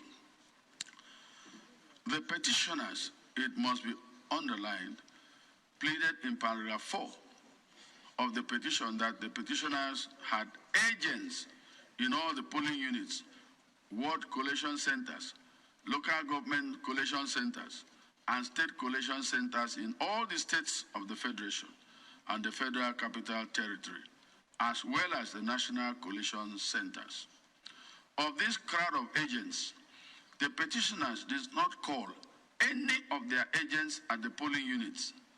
The said agents at the polling units were the ones who were meant to sign and collect duplicate results in Form EC8A. The few agents called were state and national collation agents. Largely, their testimonies were hearsay. Let us now examine their evidence before the court. The PW1 is Captain Joe Agada, retired. His statement on oath is at pages 198 to 200 of the petition. He was the petitioner's collation agent for Kogi State. In paragraph 7, 8, and 11 of his statement, he deposed that from the analysis, he discovered various forms of non-compliance and corrupt practices such as suppression of votes, manipulation of the beavers machines, manipulation of accreditation, intimidation and harassment of voters, massive thumb printing of ballot papers, etc. This witness did not give particulars of these malpractices. There was no forensic report to support allegation of thumb printing at the polling units. In PDP and INEC citation supplied, this court, per agim JCA, as it then was, held that it is only a polling unit agent or a person who was present at the polling unit during polls that can give admissible evidence of what transpired during the poll in that unit. See some cases cited there. In the instant case, PW1 was not a polling agent. He was a collation agent. When cross-examined, he said he would be wrong to say that he was present when all the ballot papers and boxes were manipulated, that he visited only 20 polling units out of the over 3,000 polling units in Kogi State. He admitted that his party had polling agents in all the polling units and that they were still alive. The PW2 is also a collation agent. His witness statement on oath is at pages 213 to 215 of the petition. His statement is similar to that of the PW1. He is Dr. Folarin Sunday Adekunle. He was the collation agent of the petitioner for Ogun State on the election day. Under cross-examination, he said he only visited 19 polling units out of the 5,040 of the polling units in Ogun State. PW3, PW4, 5, 6, 7, 8, 9, 10, 11 are all collation agents. The evidence of these witnesses centered around the events and the duties they carried out by the polling units agents of the petitioners. They agreed under cross-examination that the polling unit agents functioned very well in their units under our law. Specifically, in Section 43 of the Electoral Act 2022, polling agents are permitted to be appointed by political parties for each polling unit and collation center. The wisdom in this is for each of the political parties involved in an election to be represented by its own agents. The duties of an agent are to represent the interests of his or principal, having regard to the fact that no mortal can be in all the places at the same time. The law allows political parties to have their agents at all polling units and collation centers. It is therefore not anticipated by law for any political party to appoint an octopus agent with his tentacles in all the polling units and collation centers. This is humanly not practicable. When therefore evidence is required to prove what happened in any polling unit or collation center, it is only the agent who witnessed the anomaly or the malfeasance that can legally and credibly testify. It follows, therefore, that PW1, PW2, PW3, PW4, PW5, 6, 7, 8, 9, 10, 11, 19, 20, 22, who were state and national collation agents of the petitioners, can only testify of the events in their units or collation centers where they voted or acted as agents, and not all over the states of the Federation. The polling agents, as presented in this petition, it must be noted, are not shown to be experts. The issue of their analyzing results of the election at the ward, local government, state, and national level without calling polling unit agents who witness the real casting of votes and events at the voting units cannot therefore arise. They cannot validly testify as of non-compliance at the polling unit level. Their evidence can only count as to what they saw, not what they were told by their field agents. What they were told is hearsay evidence. Section 38 of the Evidence Act 2011 specifically states that hearsay evidence is not admissible except as provided for in the law. It follows that the evidence of the coalition agents in this instant case, who are PW 1, 2, 5, and 7, relating to suppression of votes, multiple thumb printing of ballot papers, entering of wrong scores results, disruption of voting, are inadmissible hearsay and are hereby discounted as end of quote. Without reservation, I endorse the above statement of the lower court, which is consistent with plethora of decided cases on the subject. Buhari and Obasanjo, Ladoja and Jumobi, and others cited.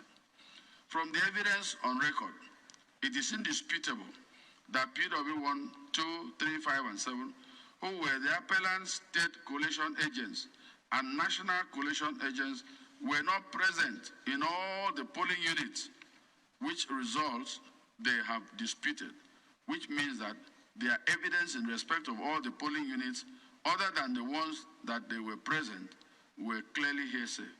They were most likely informed by the polling unit agents who were alive but failed to testify. I must say that the above statement of the lower court had nothing to do with the court's failure to ascribe probative value to documents put in evidence pursuant to Section 137 of the Electoral Act 2022 and paragraph 46(4) of the first schedule to the Electoral Act, as vehemently submitted by the appellants. Indeed, the point is instructive in view of the fact that the court had earlier on page 8,102 of the record rejected and overruled the third respondent's preliminary objection, seeking that documents tendered by the appellant be expunged for being dumped on the court. The finding of the lower court in discountenancing the evidence, analysis of PW 1, 2, 3, 5, and 7, same being based on hearsay, cannot be faulted. More so, the appellants have not presented any argument to warrant the interference of this court with the finding of the lower court. The issue, again, is resolved against the appellants.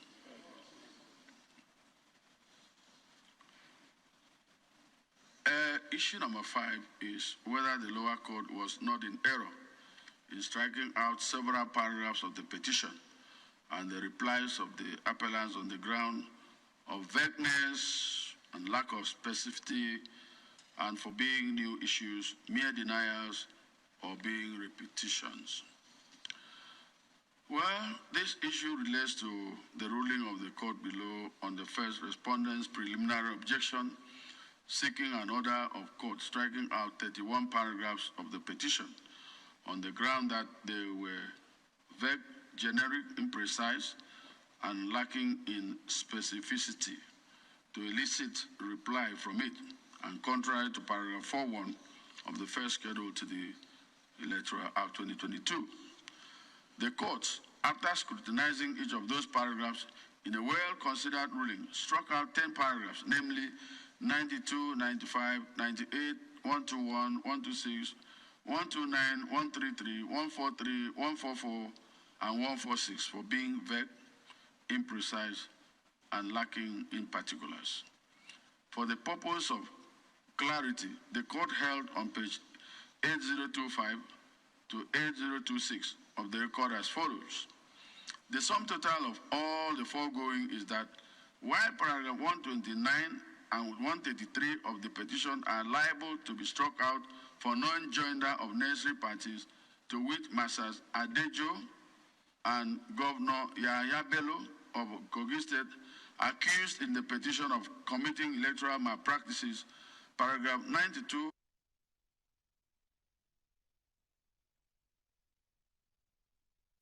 I abide by the consequential orders made in the lead judgment on cost to be borne by the parties for the prosecution of this appeal.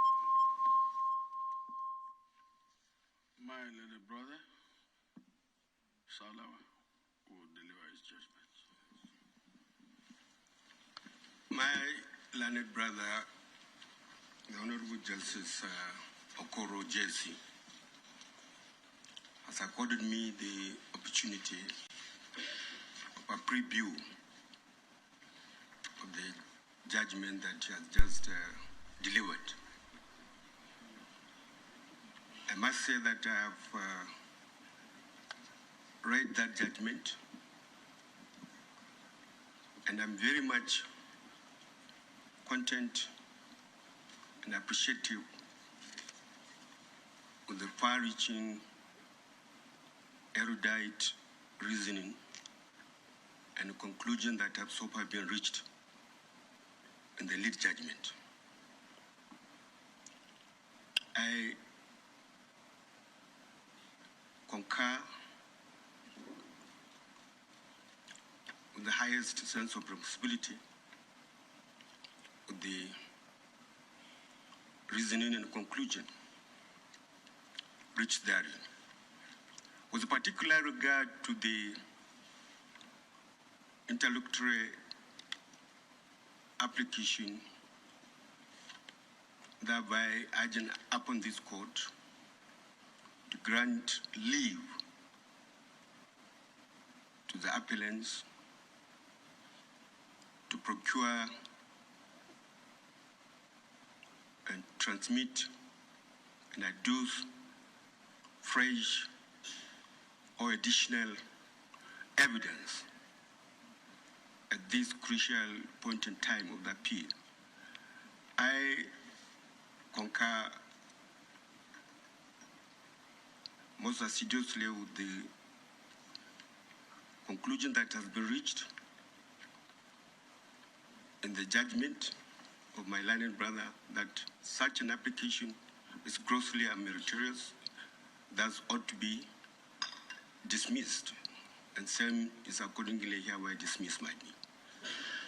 And as for the substantive appeal itself, which has been predicated upon a total of 7 issues, I agree entirely with the reasoning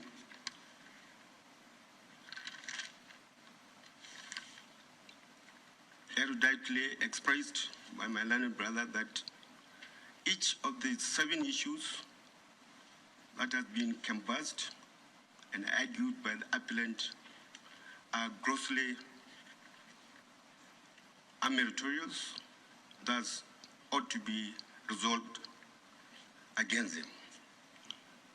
Without much ado, I hereby accordingly dismiss the appeal for being grossly unmeritorious. As usual, it is not the time for us to read elaborative judgments. Just like my learned brother said, 12 hours. We're not going to do that because learned counsel representing the respective parties in this appeal will have every opportunity to be served with the complete judgments of each and every justice of this panel in due course. Because constitutionally, we have a total of 7 days within which judgments must be served on the respective learned counsel that appeal. Thank you very much. My Lord Jaro, read your judgment. Thank you. Well, I have had the privilege of reading before now the lead judgment delivered by my learned brother, John Ian Okoro JSC. His Lordship has ably considered and resolved all the issues in contention in the appeal, as well as the application. I agree with the reasoning and conclusion reached therein to the effect that the appeal is bereft of merit and deserves a dismissal. The application, too, is not meritorious. Accordingly, I dismiss the application and the appeal. That is my position. My Lord Abubakar.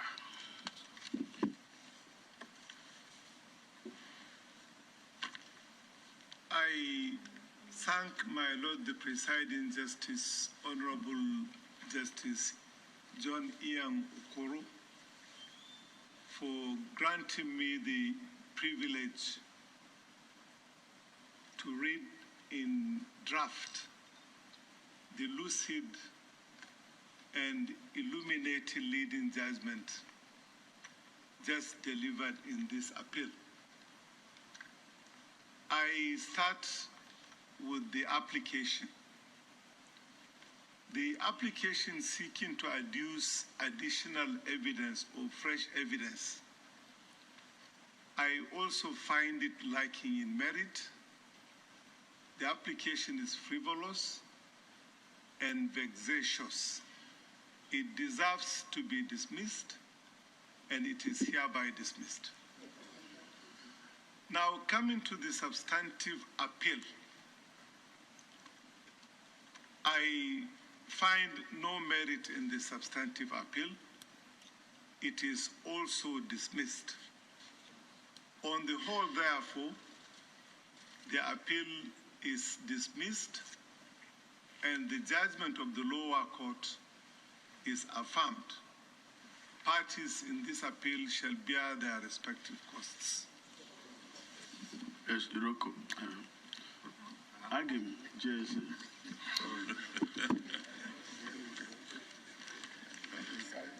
With the kind permission of the learned presiding justice, let me also express my view. I had a preview of the judgment delivered by my learned brother, Lord Justice John Okoro, JSCFR. I completely agree with the reasoning, conclusions, decisions, and others therein.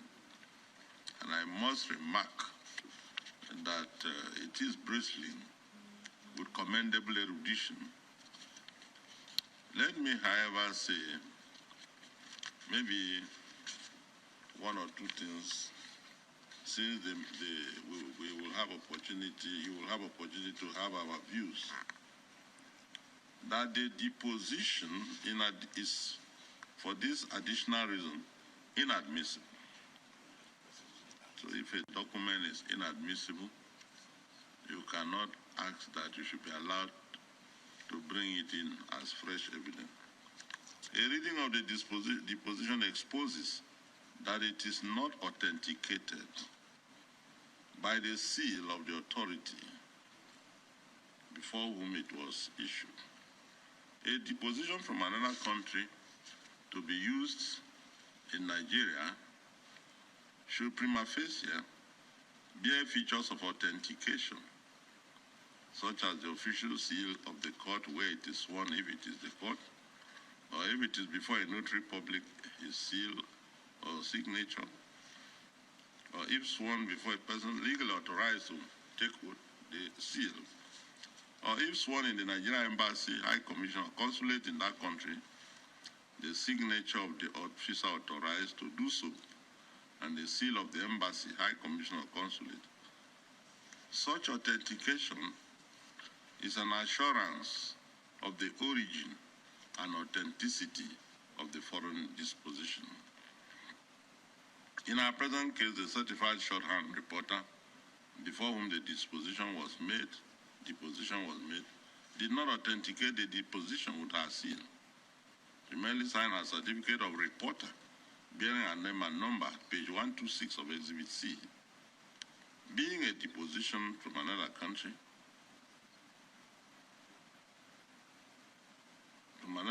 it cannot be used in Nigeria without authentication.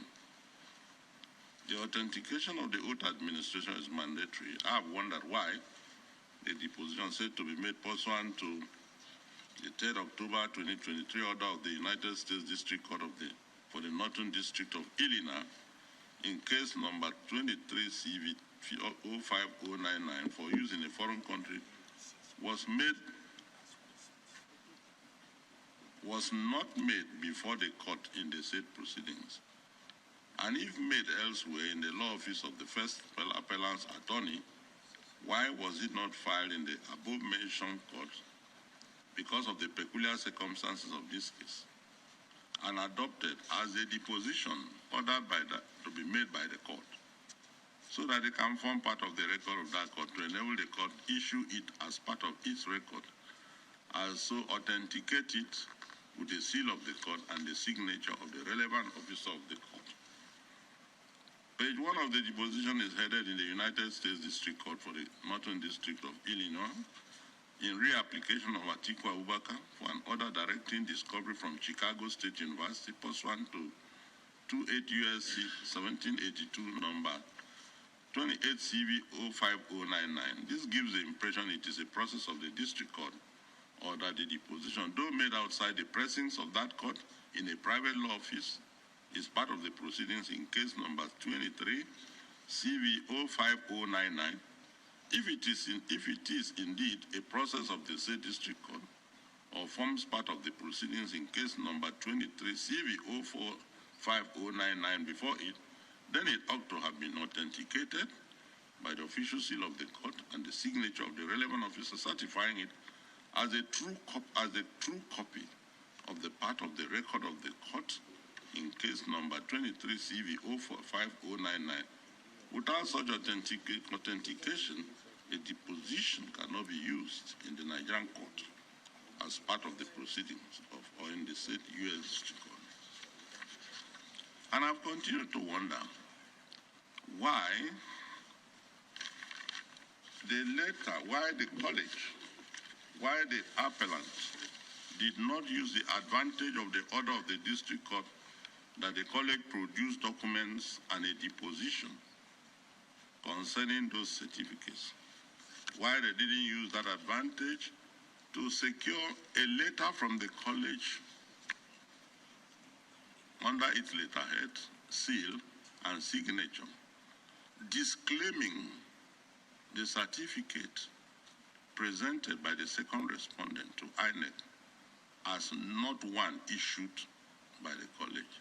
That was not done. Instead, they resorted to this deposition, which has no features of authentication, thereby rendering it spurious and inadmissible. I agree with the able manner the lead judgment has dealt with it. I agree totally with all the reasons given in that decision as to why such an application should be refused. And it emphasizes one point. It was obvious to all, including those who brought it, that it was going nowhere. Then the question is, why was it brought? And I agree with my Lord when he described it as a vexatious process. I dismiss the application too. I go to the appeal. I agree completely with the lead judgment. I cannot say it better than that. It was a real brilliant expose on all the issues raised.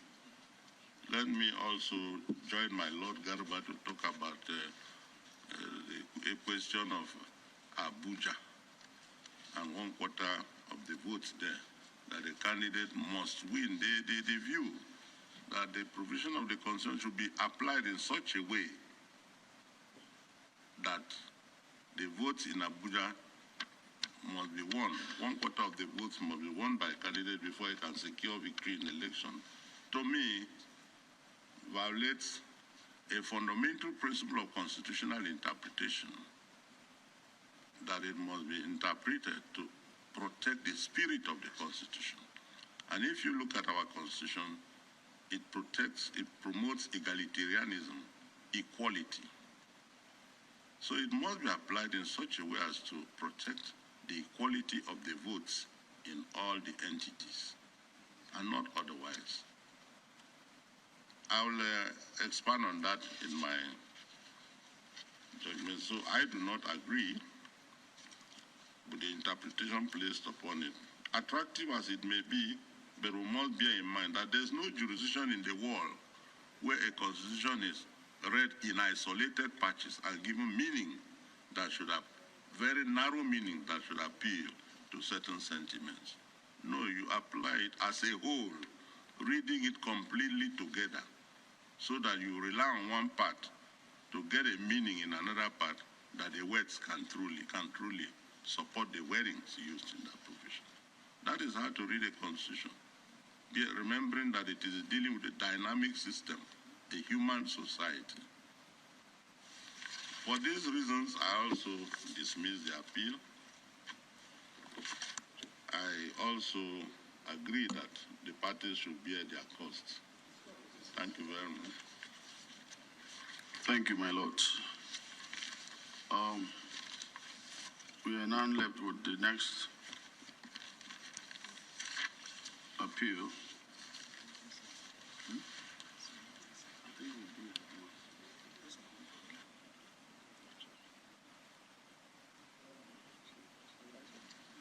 I call the next one.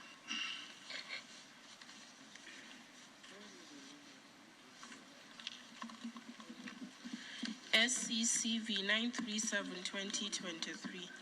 Mr. Peter Gregory Obi, Labour Party, Appellants, Independent National Electoral Commission, INEC, Senator Bola Ahmed Tinubu, Senator Shetima Kashim, All Progressives Congress, APC respondents. Appearances. Your Lordship, my name is P.I.N. Ikweto. My Lords, unfortunately, we have a type list of counsel, and by the time my colleagues brought it to the registry, they were told it was late. If Your Lordship will allow me, can I submit that list? Please, sir, submit it. Thank you, my Lord, sir. And my Lords, with respect... Judgment day, we don't go late to court. I was here before, I was here by 8 o'clock, sir.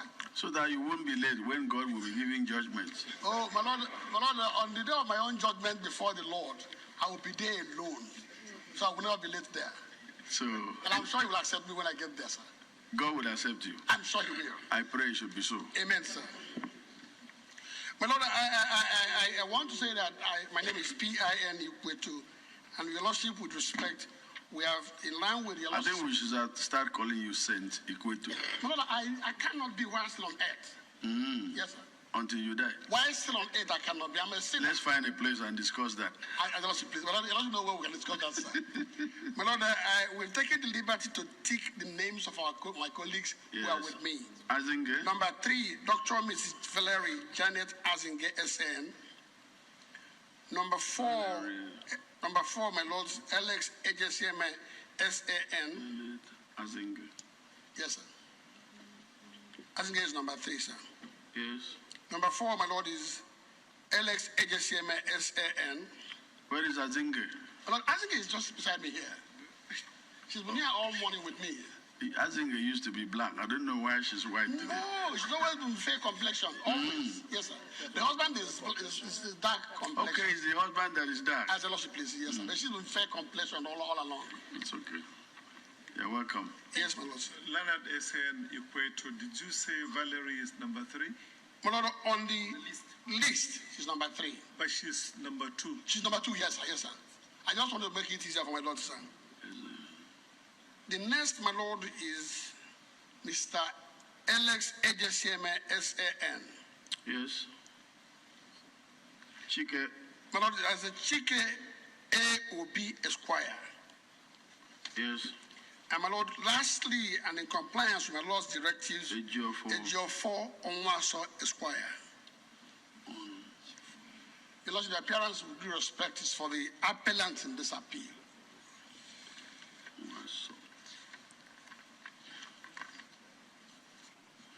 Yes.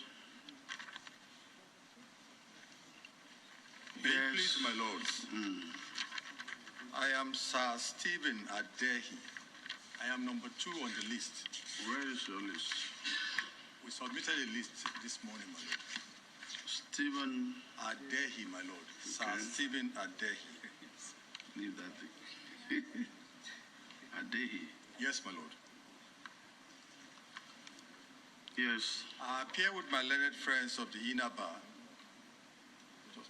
Yes, yes. Al Hassan A. Umar, SAN, is number 4 on the list.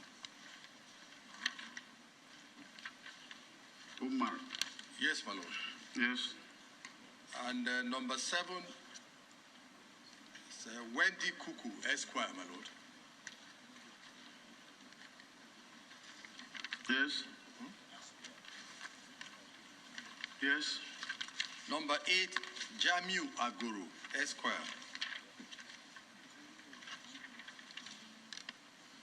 Where is Jamiu Aguru?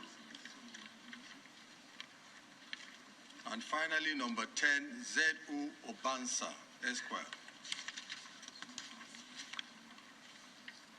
Our appearance, my lord, is for the first respondent. May my lords be pleased. Is that for the... Yes.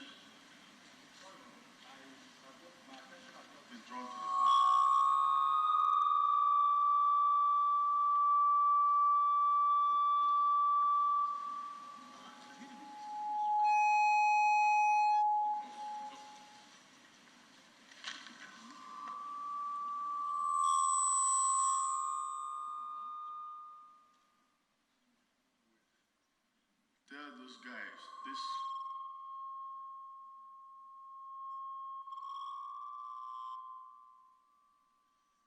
tell them that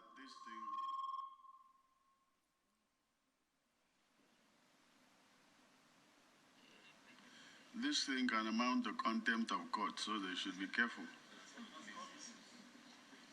My lord, the last person on our list, my lord, is actually number 9, Amira Hamisu, not Obansa. Number 9. Who? Amira Hamisu, Esquire. Yes, my lord. Not number 10, my lord.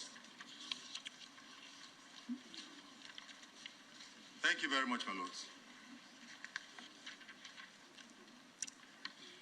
1, 2, 3.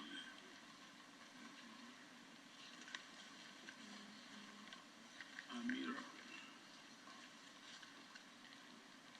Hamisu.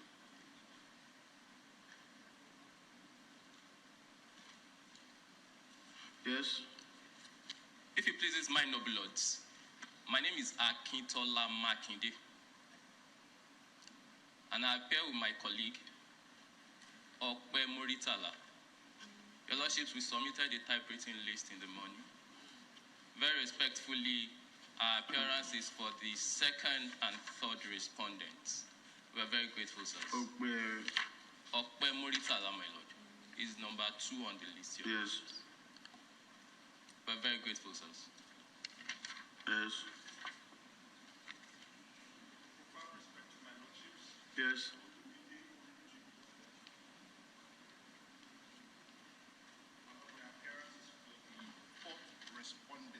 Yes. Appearing with me, I'm learned friends. My lord, I'm sorry, the next name is not on the printed list which is submitted. Let me, okay, here. Professor Abdul Karim Kana.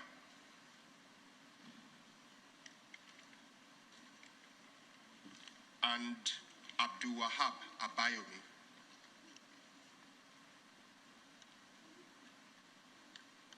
We all respectfully appear for the 4th respondent. How much obliged, my lord? For the 4th respondent. Respectfully, my lord.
Yes. Well, in this appeal, we have, during conference, noticed that issues number 1, 2, 3, 5, 6, and 7 in this appeal have been dealt with in Atiku's appeal. It is the decision of this court that this issue shall abide the outcome of the issues as resolved in Atiku's appeal, mutatis mutandis. As for issue number 4, which has to do with double nomination, which was not in Atiku's appeal, it is the view of this court that this issue, having been dealt with by this court in SC/CB 501/23, which judgment was delivered on the 26th of May 2023, this court cannot allow the matter to be relitigated in this very court. There must be an end to litigation. For us to sit down now and talk about when this man resigned or did not resign, when they did a fresh conference or fresh primaries to replace him, which we have done before. We are not going to do it again. This matter ought not to have come here. When the matter was pending at the trial court, this court delivered that judgment. If you read the judgment of the lower court, they mentioned it, that Supreme Court has settled this matter. And that should have been the end. You now bring this issue of double nomination for us to sit on it and write another judgment. This is not how it should be. This appeal lacks merit and is hereby dismissed. My Lord, to my right, Abaji. I agree with my learned brother, Justice John Ian Okoro, that this appeal, number SCCV 937/2023, Mr. Peter Gregory Obi and the Independent National Electoral Commission lacks merit, and it is also dismissed by me. My Lord, Garba Jess.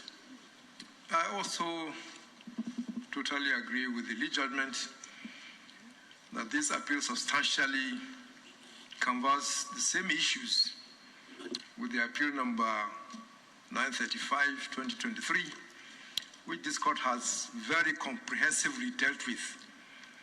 And there is no need for us to repeat ourselves because the issues are the same. The only issue that's different, like pointed out by my learned brother, the PJ, is that about double nomination, which you have settled. And we do not intend to reopen it again in this appeal. On the whole, I also join the lead judgment to dismiss this appeal for lacking in merit. My Lord, Salawa. Having had the privilege before now of reading in draft the judgment prepared and delivered by my learned brother Okoro JC, I cannot but concur with the far-reaching reasoning and the conclusion that has been postulated in the judgment to the effect that the lacks merit, thus ought to be dismissed by this court. Having associated myself with that reasoning and the conclusion, I have no hesitation whatsoever in dismissing the appeal. Appeal dismissed. My Lord Jauru. Well, I had the advantage of reading in draft copy of the lead judgment just delivered by my learned brother, John Ian Okoro JSC. I entirely agree with the reasoning and conclusion contained therein that the appeal is devoid of merit and it ought to be dismissed. Consequently, I join my brother in dismissing the appeal. My Lord Abubakar Jesse. I also had the advantage of reading in draft the judgment of my learned brother Ian Okoro, JSC, and I am of the view that the appellants have nothing useful to urge this court. The appeal lacks merit, and it is hereby dismissed by me. My Lord Hakim Jesse. I had a preview of the judgment delivered by my learned brother, Lord Justice John Okoro. I completely agree that this appeal lacks merit and it should be dismissed. I hereby dismiss it. Thank you all for listening. The two appeals, I think we have concluded our job today. What remains is for us to go and rest. Thank you very much. We shall rise.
Ella.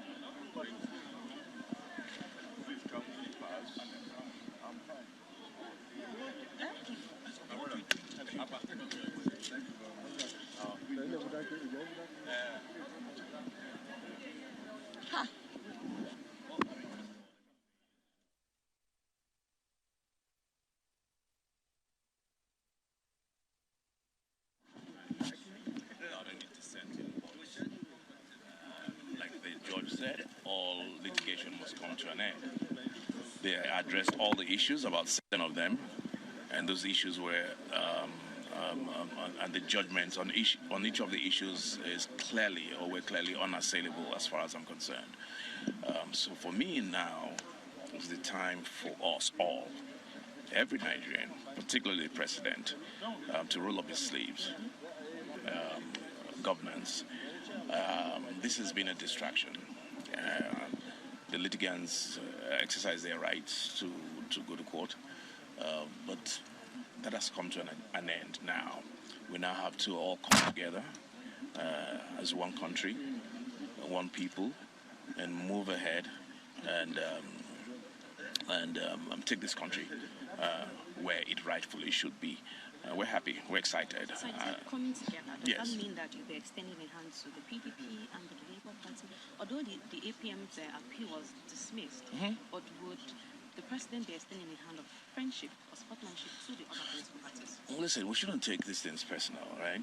If you listen carefully to the judgment was very sound by any objective, right-thinking person, supported with facts, with cases, with statute. The president, if you know him very well, is a Democrat. He's not now that he's extending his hands of fellowship. He's always done that. He will continue to do that, and will continue to do so on his behalf. Governance is about everybody. It's not about a party. It's not about an individual. And if we do not come together now, then we'll have ourselves to blame. Opposition is not, you don't oppose for the sake of opposition. Elections are over, litigation is over. All litigation must come to an end. Now is the time for governance. Distractions over. So yes, Mr. President, the APC, and all rightful thinking members of the society must come together, no matter what party you belong to address the issue of governance. Thank you very much. Thank you very much. Sir. Excellent.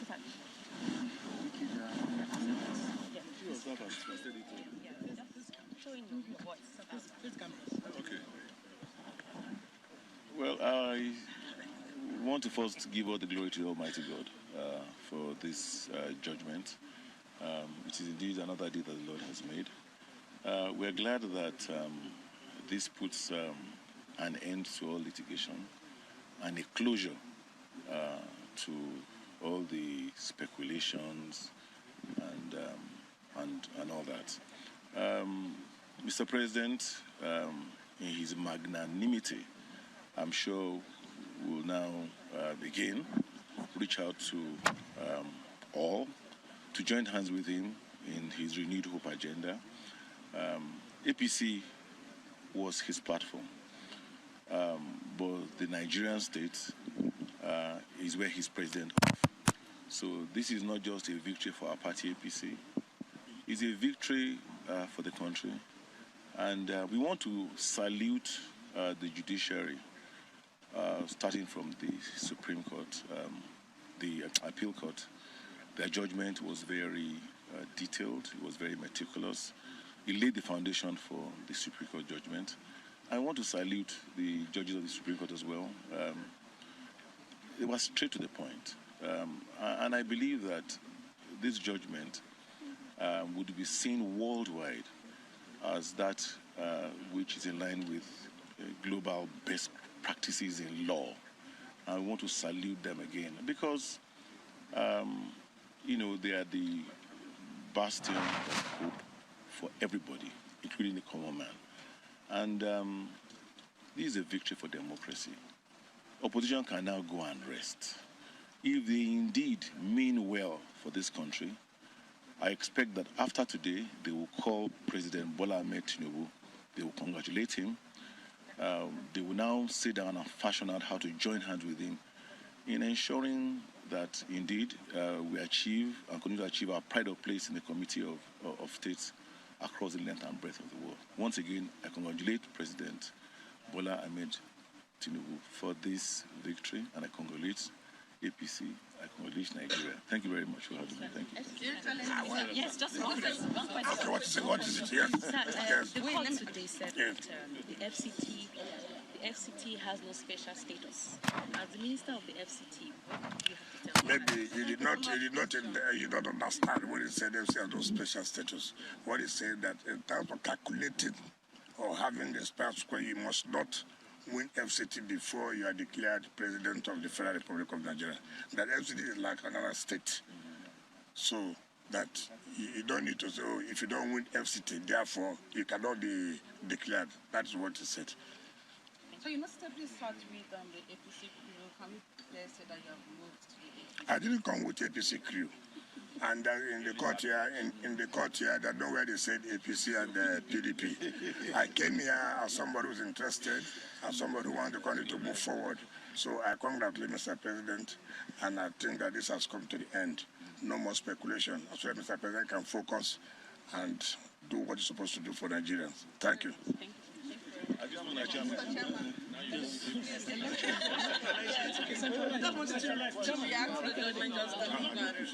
election litigation and the delay it seems to constitute election litigation and the delay seems to constitute distraction. Will you be moving for some form of amendments? Well, you see, what is your advice to your opponents? well, you see, this is a developing democracy in a developing nation, so you expect such distractions to occur. But I believe we fine-tune our laws, especially electoral laws, and and we believe we shall come to the mature stage that we are expecting. Pertaining to acceptance of this verdict, I urge our colleagues, politicians, to accept it in good faith. And also I have to use this opportunity to congratulate politicians, to congratulate the leaders of the opposition political parties, because it is better for them to resort to judiciary, which they have done so, rather than taking arms against, against each other. Yeah. So we have to congratulate our politicians for resulting to judiciary, and the judiciary has done well. It means that democracy is getting matured in Nigeria, and we are happy with that. Many thanks, sir. Thank you.